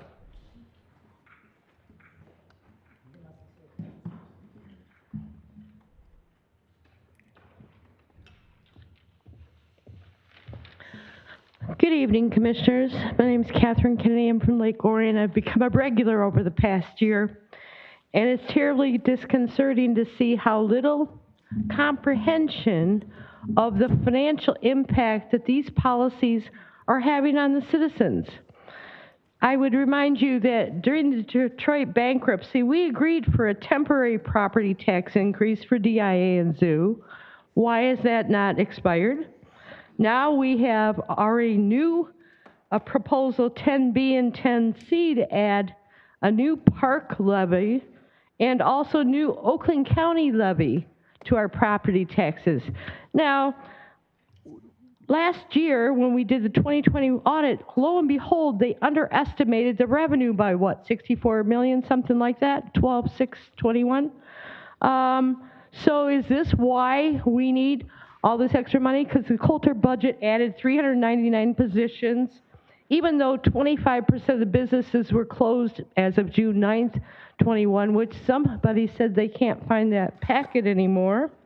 So we have acknowledged, our staff, in 2022, that there is a small structural imbalance with the current spending already before entertaining all the wasteful spending of the attainable housing, the Global World Economic Forum, the regional transit authorities. It keeps popping up even though they claim it's not on the agenda, but actually people show up for it. So there's so many regional tax issues that are being imposed on Oakland County with the theory that they think, oh, we're rich, we can afford it. No. The fact of the matter is they're destroying our community and wasted all this money creating such huge inflationary pressure on our county, even though we already have the worst inflation in 40 years that Biden created with his policies. And this administration keeps following the misguided leader in DC, following all the SBA that was minority, that was rejected by SCOTUS, but I think we still have it in place here. We have changed our seed lending for the businesses. They have to be disadvantaged. People that probably won't prosper in business because the entrepreneurs aren't that type of people. Entrepreneurs are the ones that come up with the ideas and do not want to be controlled by the government.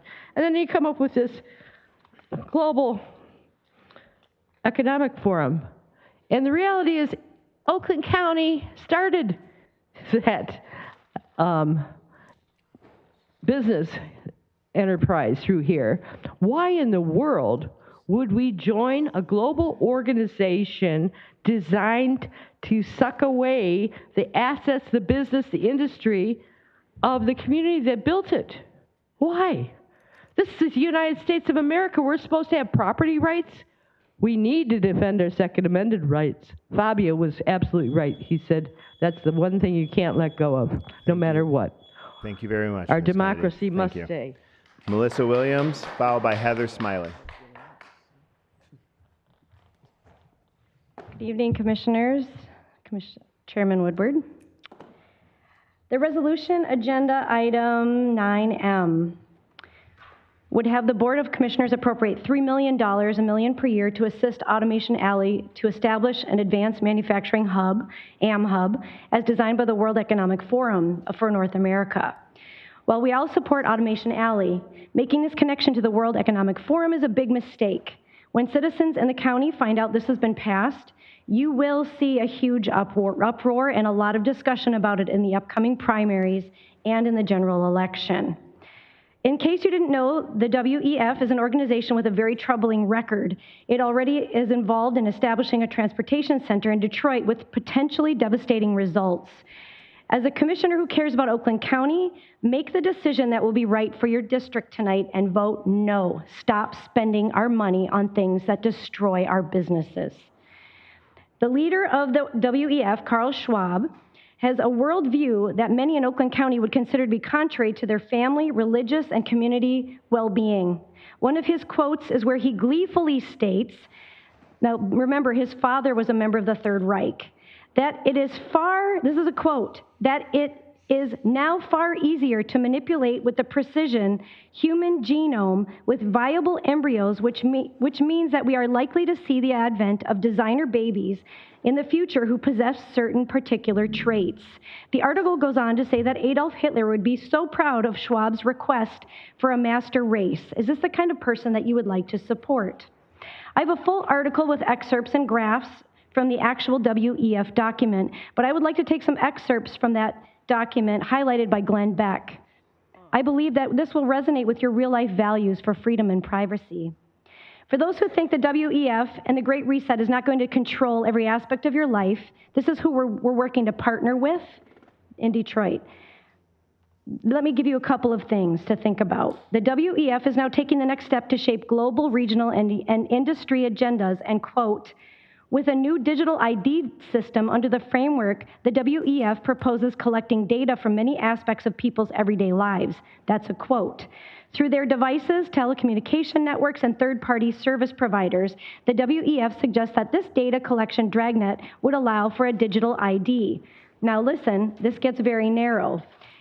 It would allow a digital ID to scoop up data on people's online behavior, purchase history, network usage, credit history, biometrics, names, national identity numbers, medical history, plus your travel history, social accounts, government accounts, bank accounts, energy uses, health stats, education, and much more. So what's left?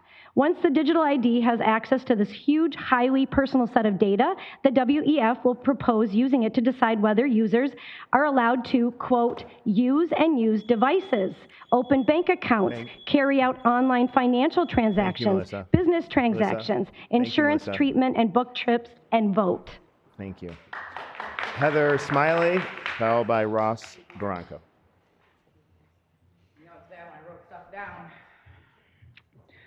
My name is Heather Smiley. I'm from Lake Orion. I was looking over the agenda, and I guess one of the first things that pop in my mind is why more taxes? As it was touched on, we've got a Parks and Recreation levy as well as a tax levy for support of county operations. The way you guys spend money for the executive's new communications department, adding 14 positions for the airport, who we used to make revenue off of, but now we're just covering all the cost. Of course, the HUD trust, the $2 extra million a year that we're going to spend for HUD granting, HUD funding. We've got the RTA that you guys keep throwing in our face. Of course, the salary positions for DEI. I have no idea why we don't have money to pay for support of Oakland County. As far as what a lot of people have been touching on, the Automation Alley. My grandpa worked for Ford's for his entire life. I used to test drive cars with him. I'm definitely a car girl. As far as this goes, though, Oakland County does seem to be opting a lot of Detroit ideas. With Schwab, the WEF, as Melissa noted, established a new global center in Detroit. From my understanding, that 3-day Zoom inaugural Urban Transformation Summit included and just depicted millions of manufacturing, union wage jobs, agricultural jobs being lost by dominating multi-international corporations, pretty much getting rid of the little person. Maybe people are not familiar with Klaus and the World Economic Forum. It is an organization made up of the world and looks like Oakland County's political, economic, and cultural elites. He wrote a book, the Fourth Industrial Revolution, which basically characterizes the fusion of technologies, blurring the lines between physical, digital, and biological spheres. His partner, Dr. We're going to say Harari, talks about how humans are now hackable animals, no longer subject to the intelligent design of some god above, but our intelligent design. Dr. Harari goes on to say, today we have technology to hack human beings on a massive scale. How can they hack us, you ask? As mentioned, all of our personal data is online, but you know, the recent merger with Spectrum and Beaumont, it's part of the ultimate control. Whoever controls healthcare and jobs controls the people. Mr. Schwab also mentioned that it is far easier, someone else mentioned it, to manipulate the human genome with viable embryos. I know we spent a lot of money on Planned Parenthood. That comes to mind. More profit in abortion to feed the science. As far as a second book that he wrote, it is in 2020, COVID-19, The Great Reset, where he did get his research. It was a WEF in October 2019 collaboration with Johns Hopkins, Bill and Melinda Gates on a pandemic exercise called Event 2021, which stimulated an international response to an outbreak of the novel coronavirus. Sounds very familiar. I think you guys look a little surprised. In closing, I think it's just good to know who you're getting in bed with before you catch any foreign diseases. Thank you. Ross, and then Chris Meister.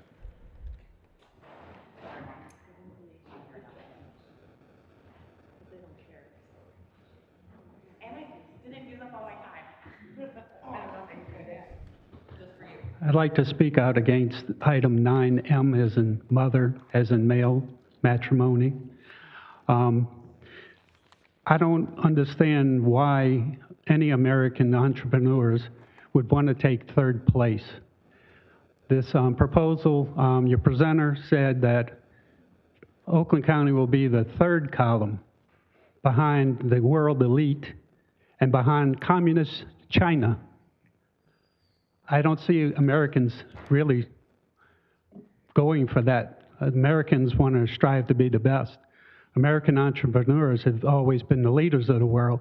They don't need to kowtow to a world order organization, or especially the communist Chinese. Oakland County should be striving to be the best in the world and not be dependent upon anybody else to get there. That should be their game, and their order of business is to be number one in the world, regardless of any other world organization, or especially of the communist Chinese. Thank you. Thank you very much, Ross. Chris, and then Sharon Carter.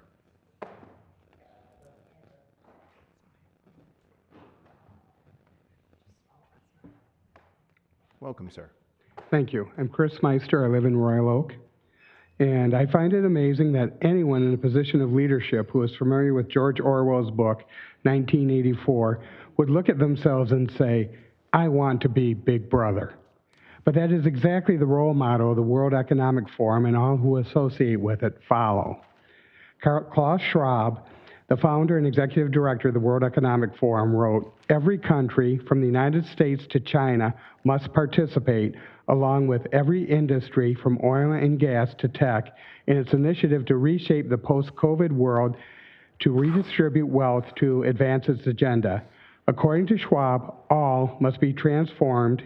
In short, we need a great reset of capitalism. This stuff is on their website. Along with this great reset comes the capacity for the government to digitally monitor the speech and actions of every individual to an extent that the monstrous Joseph Stalin could only dream of. How the Board of Commissioners for Oakland County could consider, even for a minute, using $3 million of taxpayer money to sell out the individual liberty of our citizens by partnering with this organization with its insidious strings attached is beyond my comprehension. This board can save the people, $3 million while preserving their privacy and individual liberty by not supporting this initiative. Thank you. Thank you, sir. Sharon Carter.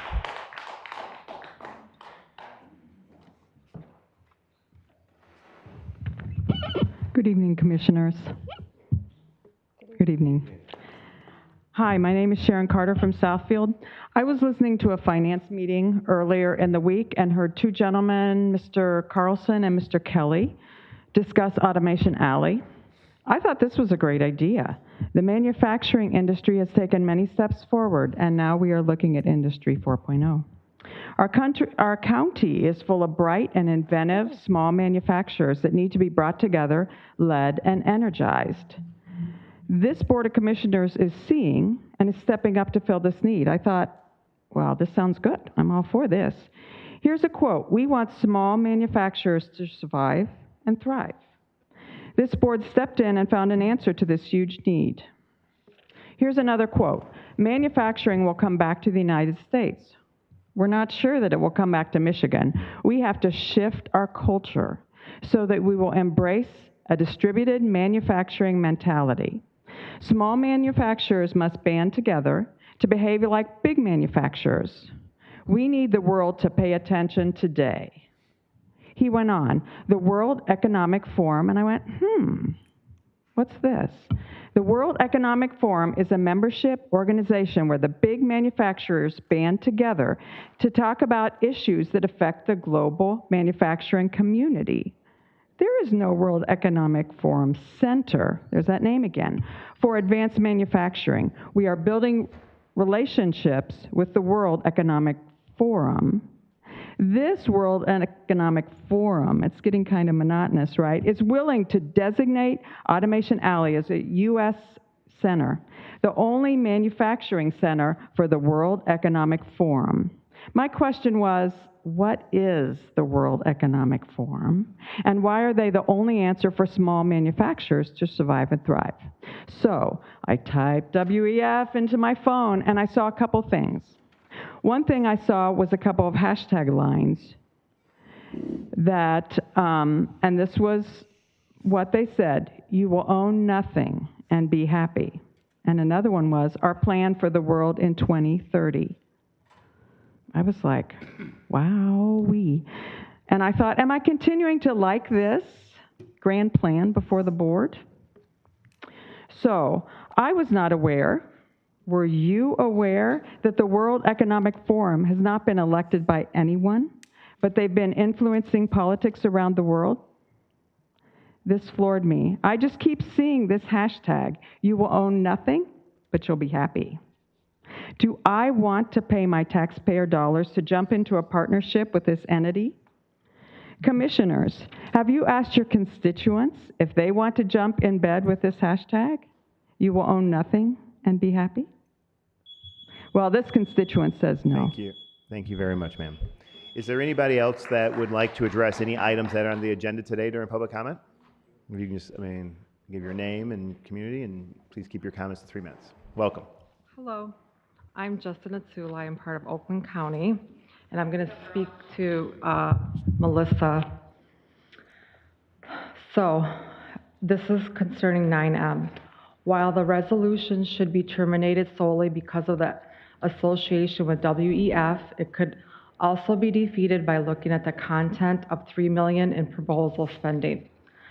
Priority per the resolution is to be given one-time investments in the following areas: improving government services, including addressing county facility and technology needs. You already have a budget for that. Enhancing public safety, preparedness, campus security, and emergency response. You already have a budget for that. Investing in environmental and energy sustainability duplicates other programs.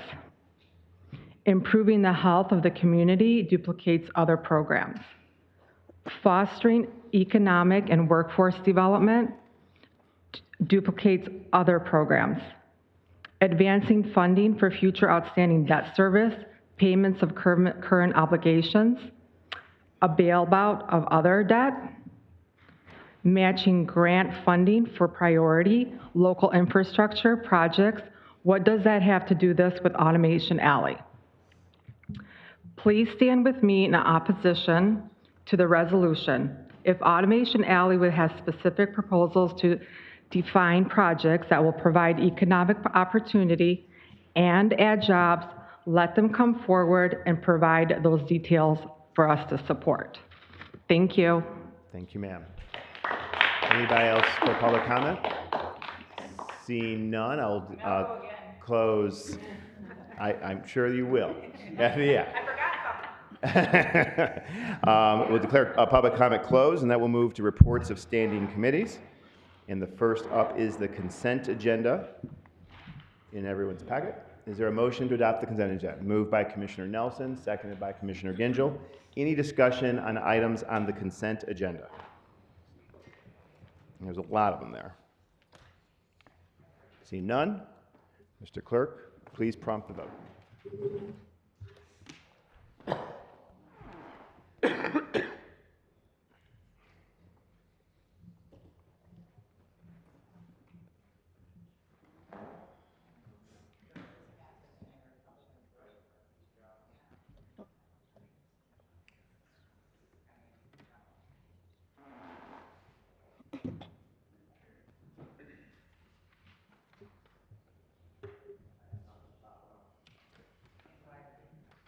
Commissioner Gingell? Did you check in?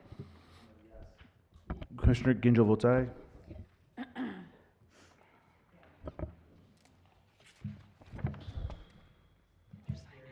Mr. Chair, you have 21 yeas, 0 nays. A sufficient number voting in the affirmative. The consent agenda is adopted. That will move us to the regular agenda. First up is the Economic Development and Infrastructure Committee, and I will call to the podium the chair, Commissioner William Miller.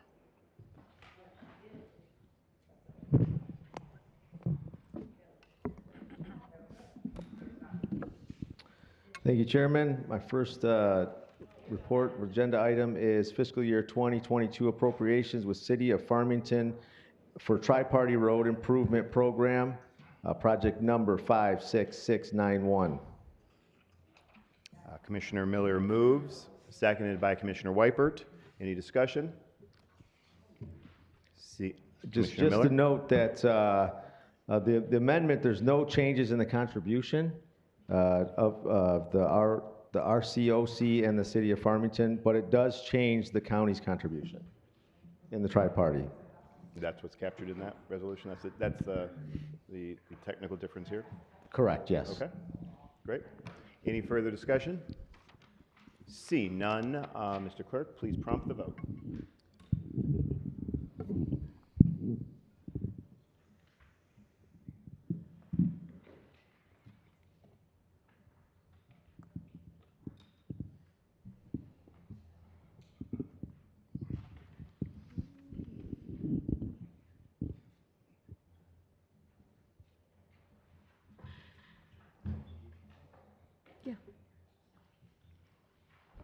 Commissioner Gingell? Commissioner Gingell votes aye.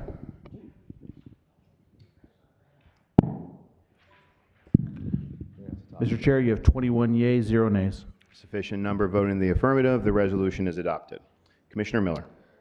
Thank you. The next agenda item under the Economic Development Infrastructure Committee is appropriating American Rescue Plan Act local fiscal recovery funds for broadband feasibility study.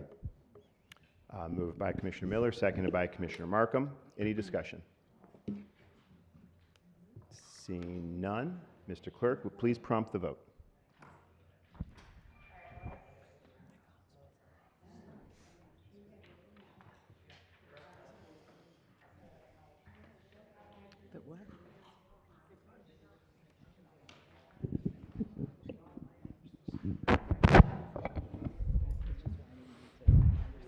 Commissioner Gingell votes aye.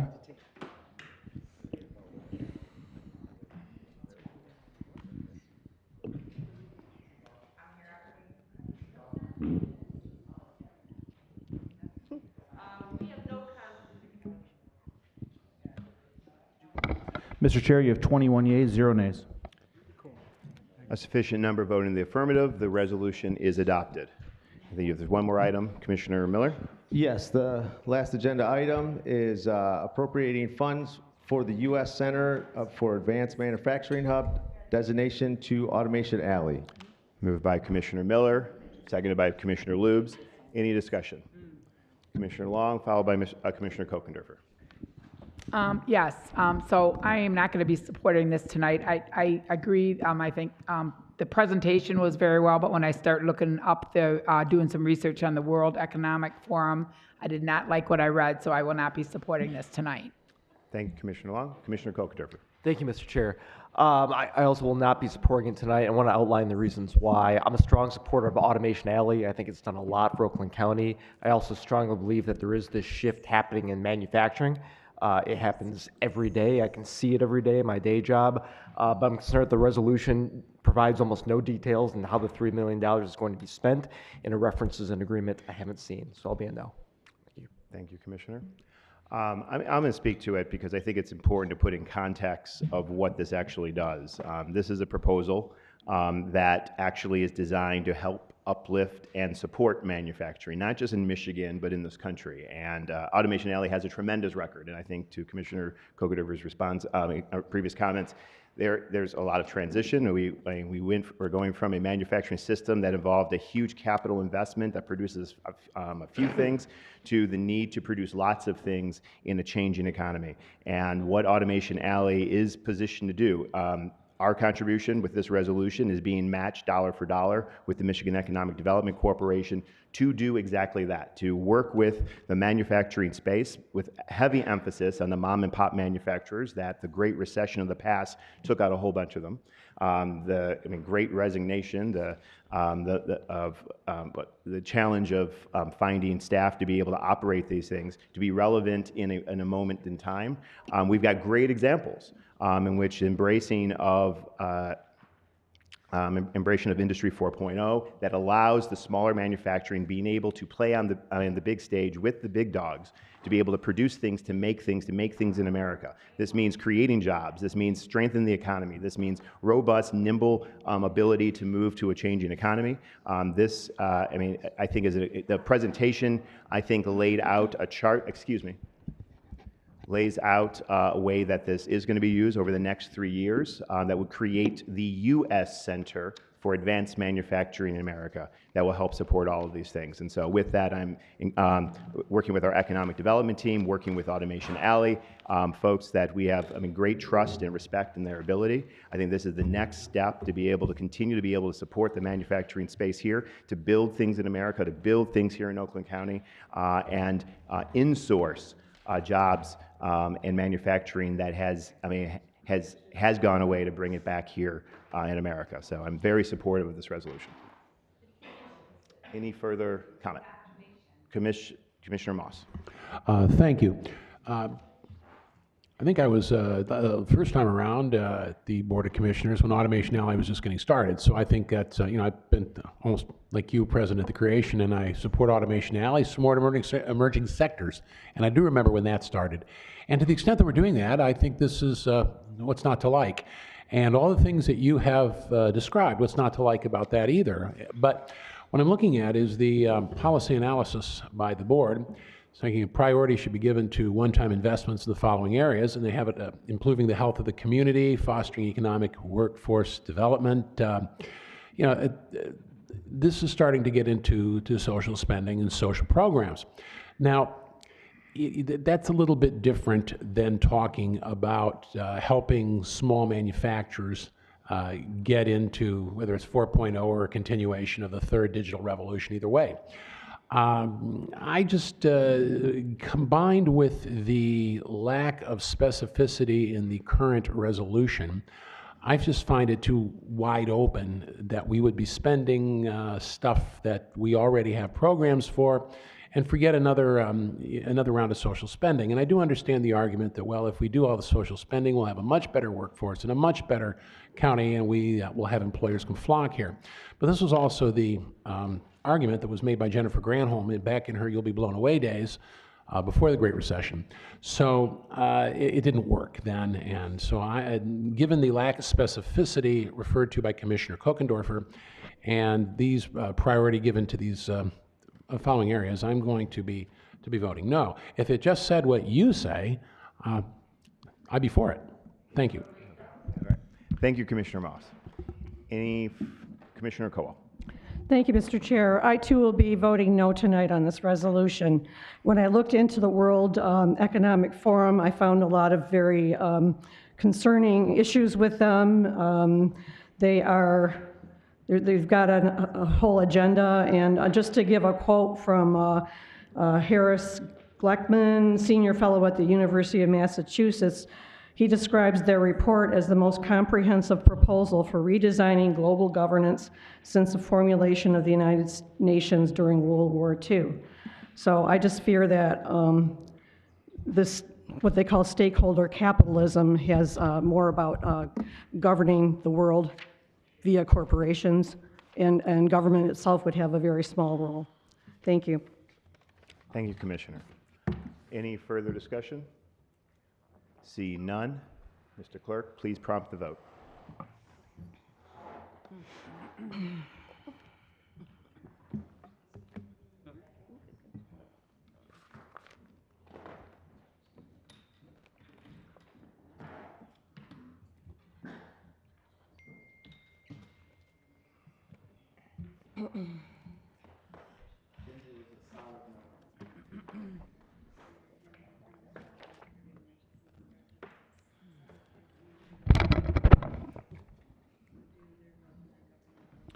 Mr. Chair, you have 12 yeas, 9 nays.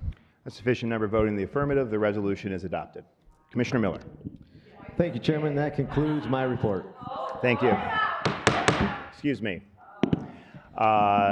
Thank you, Commissioner. Excuse me. There will be order. The Finance Committee items were taken up in during the consent agenda. I'll call on the Chair of the Legislative Affairs and Government Operations Committee, Commissioner Nelson. Thank you, Mr. Chair. I have one item on the regular agenda. It's item A, appointment to the jury board. The Legislative Affairs and Government Operation Committee recommends the following board action. Having considered the recommendation by the Circuit Court regarding the vacancy on the jury board, recommends the reappointment of Daniel Quick to the jury board for the term of May 1st, 2022 to April 30th of 2028. Moved by Commissioner Nelson, seconded by Commissioner Weipert. Any discussion? Seeing none. Mr. Clerk, please prompt the vote.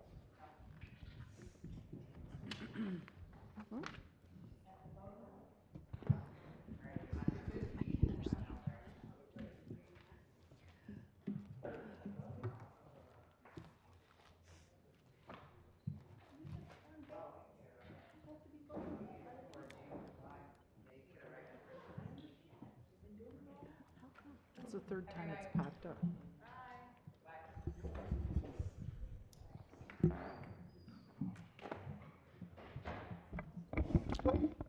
Commissioner Long? Commissioner Gingell?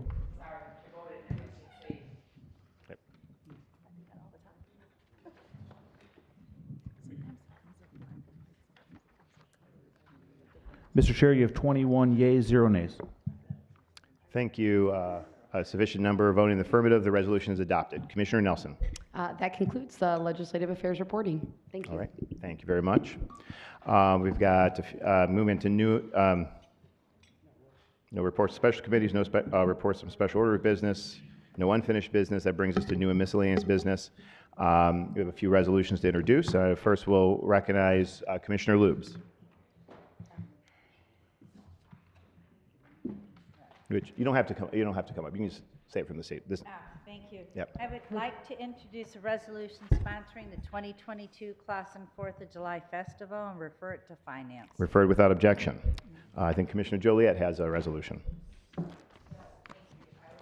To introduce a resolution, appropriation of American Rescue Plan Act, local fiscal recovery funds for the local township road improvement matching grant program for subdivision road repaving projects. And I'd like that referred to Legislative Affairs. The proper committee for this is the Economic Development and Infrastructure. It's an infrastructure thing, as well as finance, given its size. I was thinking Legislative Affairs because it would be an intergovernmental agreement. It would be a matching grant between a township and the county. It still is an the policy committee is infrastructure, so it will be referred to economic development and infrastructure. Okay.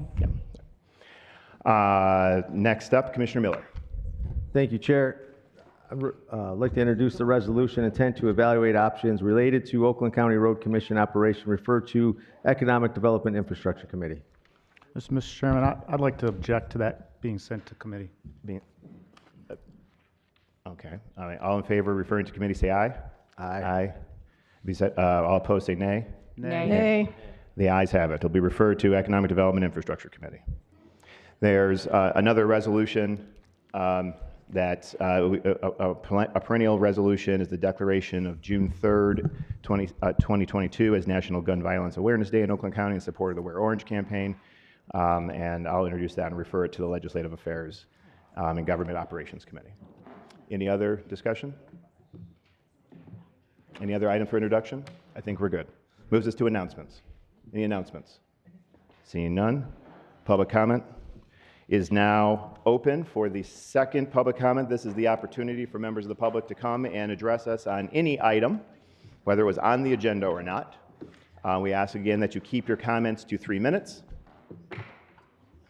I will start with the list here, but once I complete here, we can, people can come up to the podium. First up is Sandra Price. Pays to get here early. Pays to get here early. Top of the list. All right. First, there are so many issues to talk about that are stripping free Americans of their rights. First, America is not controlled by foreign entities of the UN, WHO, and WEF.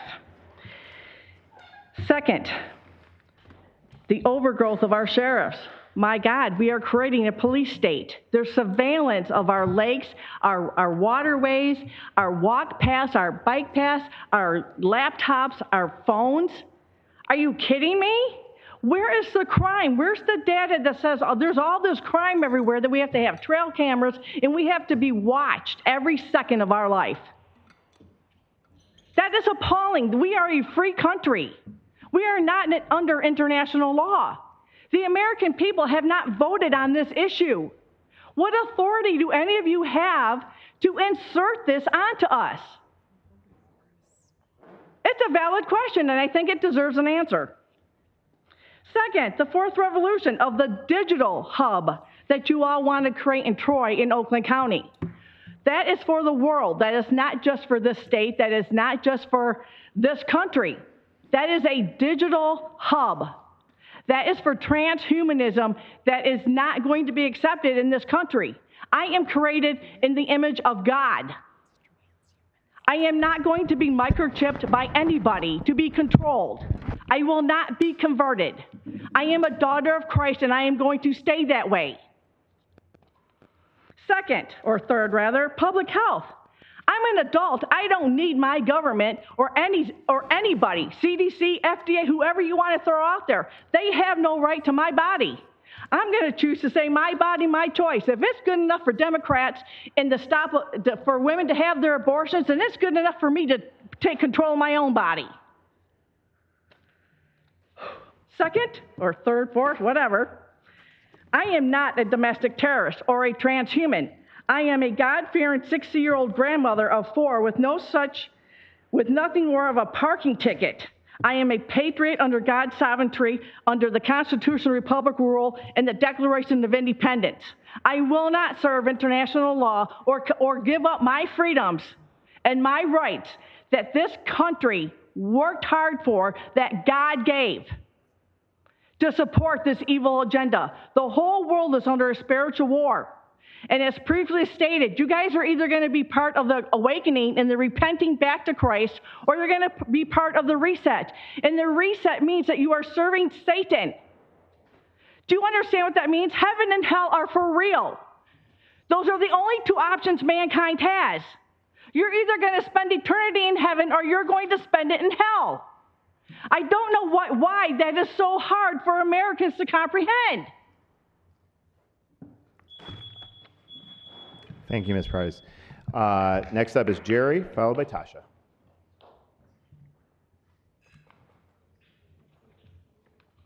Hi, Jerry Riley from Waterford.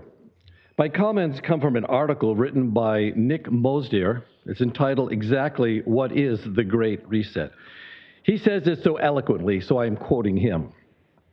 In this article, I'm quoting now, I will attempt to explain exactly what the Great Reset is, unravel its complexity, and cut through the soft language used by the World Economic Forum to disguise its true intentions. I will attempt to lay out the plans of the World Economic Forum in the simplest way possible. In order to fully understand the Great Reset agenda, we must understand something called stakeholder capitalism. Again, the name we've heard before tonight, Klaus Schwab, was the founder of the World Economic Forum. In a book he wrote in 1970, he described what was later referred to as the stakeholder capitalism, a new form of capitalism where corporations would aim not to just make loads of money, but also to enhance the well-being of everyone who has a stake in the company. This would include employees, governments, and the communities that are affected by goods and services. The theory has been described as the next logical step to traditional shareholder capitalism. So, in Schwab's idealistic vision of utopia, businesses would focus on things like environment, impacts on public health, well-being, equity, gender, and racial inequalities. In practice, however, the stakeholder theory doesn't really work or serve the people's interests at all. This is because the government also considered a form of stakeholder in this theory, and because governments are in position, they ultimately get to decide what's serving the greater good and what it actually means. In stakeholder capitalism, governments would create problems, then provide grants, contracts, tax exemptions for corporations that are willing to solve these manufactured problems. Here's an example. Remember when pharmaceutical companies were being called by the government around the world to serve the greater good and manufacture for-profit vaccine to solve the global health crisis created by the pandemic? Pharmaceutical companies then produced millions of doses of experimental mRNA. We know that they'd made millions and actually billions of that. This is a perfect example of stakeholder capitalism in action. And we're seeing more examples like this emerging every day, even in Oakland County. I took a picture of the screen tonight, 12 to 9. You aren't listening to us now. You will hear us in November. Thank you, sir. Tasha, then Ross.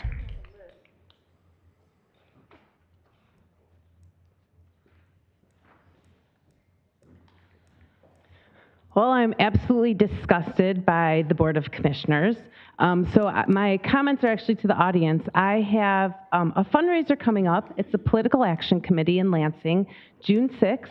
It's all about health choice, or health freedom and vaccine choice.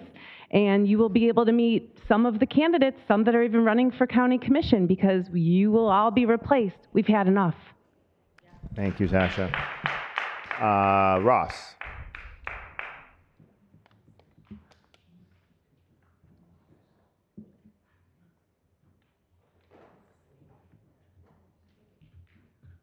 I'd like to congratulate the 12 who voted for the 9M World Federation, the World Economic Forum deal, because you solved a decades-old problem. The communist Chinese stealing American intellectual property. You just gave it to them. Congratulations. Anybody else that would like to speak during public comment?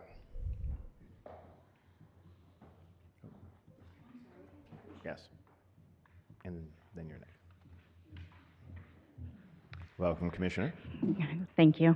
For those of you who don't know me, I am Andrea Lalonde. I am the chair of the Road Commission for Oakland County.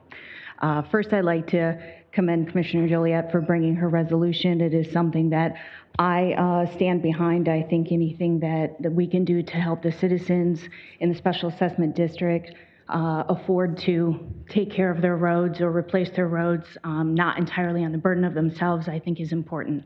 So as it goes to whichever committee it lands with, I make myself available if there's anything I can do in helping understand the process or anything like that. Secondly, I came here tonight simply just to make myself available and was unaware of the resolution that was going to be presented.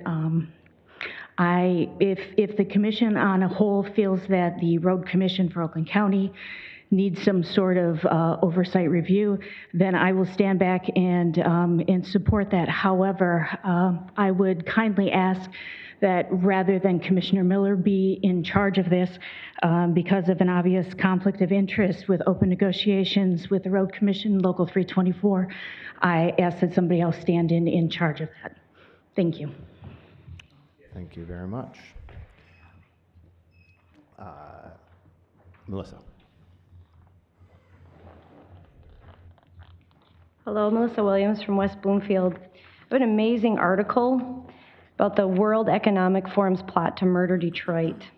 It sounds so severe, but I just want to give you a paragraph from it. The financiers will get their pound of flesh. One of the panels of the December summit was rethinking public-private cooperation. In that discussion, as well as in other interviews and presentations, the actual parasitical nature of the Center for Urban Transformation comes into full focus. All of the projects being proposed by the center are designed to be in the form of public-private partnerships, with the overwhelming bulk of the financing to come from the private sector. Some, hopefully very few, libertarian fanatics might applaud this private initiative, but please don't be fooled. First, consider the World Economic Forum's evil intentions which govern the entire project. Second, consider that the intent is not to build anything useful, but rather to create new assets, which then can be monetized and become the basis for financial speculation. You've been swindled into thinking that sustainability and equity, the initiative of Dave Coulter and Dave Woodward in the 2030 plan, are some kind of benefit to you and the people of your districts. The people's work, I think Commissioner Charles called it in an email to Aaron Pruitt. Again, I'm sorry to report to you that this is simply not the case. It's alarming. Those of you still believing that the WEF and the 2030 Sustainability and Equity Agenda has some benefit to our communities as a whole have been hoodwinked, or you're directly benefiting financially or politically from this destructive agenda. I want to go back to finish my previous public comment. What's left once the digital ID has access to this huge, highly personal set of data? The WEF proposes using it to decide whether users are allowed to, quote, own and use devices, quote, to open bank accounts, to carry out online financial transactions. This is where this is headed. In spite of what Mr. Woodward has, he paints like this amazing picture, but it's hoodwinked. You're hoodwinked. To conduct business transactions, to access insurance or treatment for medical, book trips, I'm still quoting, through border control between countries or regions. Wait till this is restricted based on your online use. Still quoting, access to third-party services that rely on social media logins, file taxes to vote or collect benefits, end quote. So you know that little passport that they gave you, or that little I got vaccinated card, it was so crazy to think that maybe the COVID passport might grow into something exactly like this. I want to add here that we warned you back in April 2020 when we tried to submit a resolution to avoid medical discrimination in Oakland County. Page 4 of the WEF document states that at a collective level, vaccine data is an incredible public asset. Data shielding techniques could be harnessed and controlled to allow for the reuse of highly sensitive data of citizens. Thank you very much. Anybody else?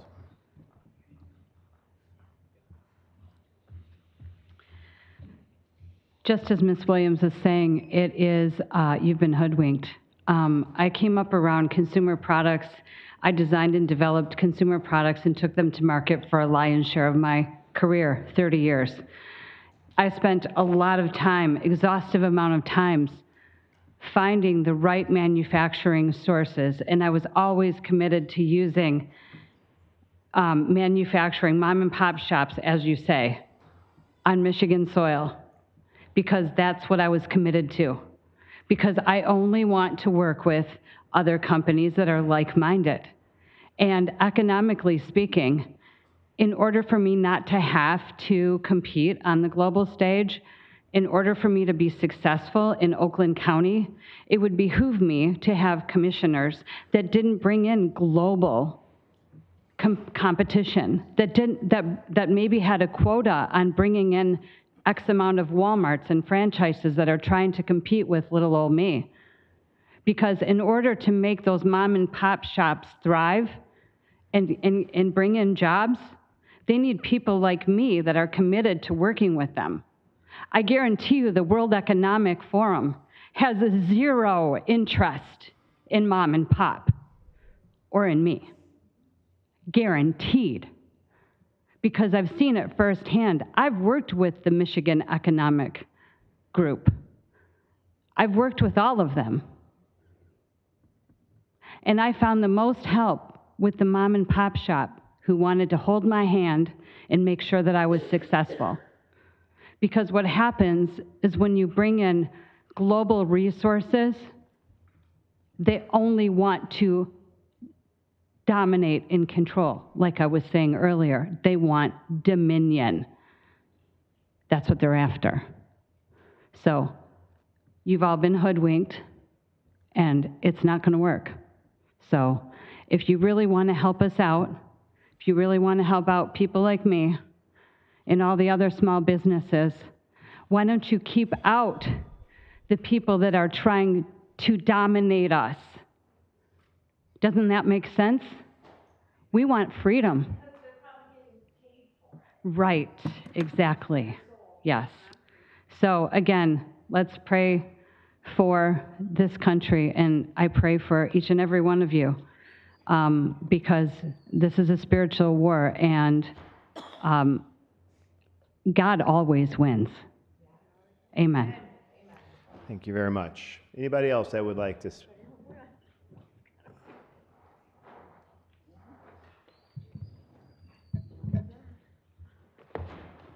Might as well come up for a second one, huh? Absolutely. Rachel Weaver, Oakland County resident. I just noticed in this agenda under the public health and safety that you have 23 bullet points, and out of that, only 2 are not related to sheriffs. So I'd like to know what kind of a police state you are trying to bring into our county. We don't need any more law enforcement. I don't feel I need law enforcement, not anymore of what we already have. So let's look at some of the departments. We have a grant application for the U.S. Department of Justice for the local law enforcement crime gun intelligence center integration initiative. Wow, that's a mouthful.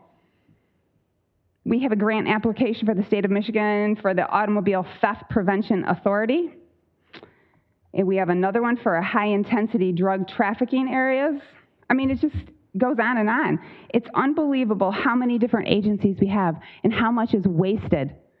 If you all just protected yourself, you wouldn't need all these deputies right here. I didn't know that a tax levy could be passed by resolution. I thought resolutions were just for these little plaques and stuff that you guys passed out. So I think we better be looking into that. We should be able to vote on our taxes. So we're going to be charged more for parks and recreation? Is that what we're doing? No. No. So what's the tax levy? All right, I'm going to break protocol. Voters approved the parks levy every year by law that we have to assess it. So you put out a resolution to assess it? To place it on the tax rolls, yes. To pay, and we get to vote on it. Is that an increase? It was approved. It was all voted on by the public a couple years ago, and we do it every year. That the levy's in place, which is 10 years. We have to place it on the tax rolls. Okay. Because the word resolution kind of was tricky to me. Yeah, that's all that got me there. Okay. So that was it. Thanks. All right. Thank you. All right. Anybody else? I know. Okay, seeing no further public comment, I will declare the last public comment of the evening closed, and that will move us to adjournment, where we will reconvene on June 7th, 2002, or at call of the chair. Thank you very much, everybody.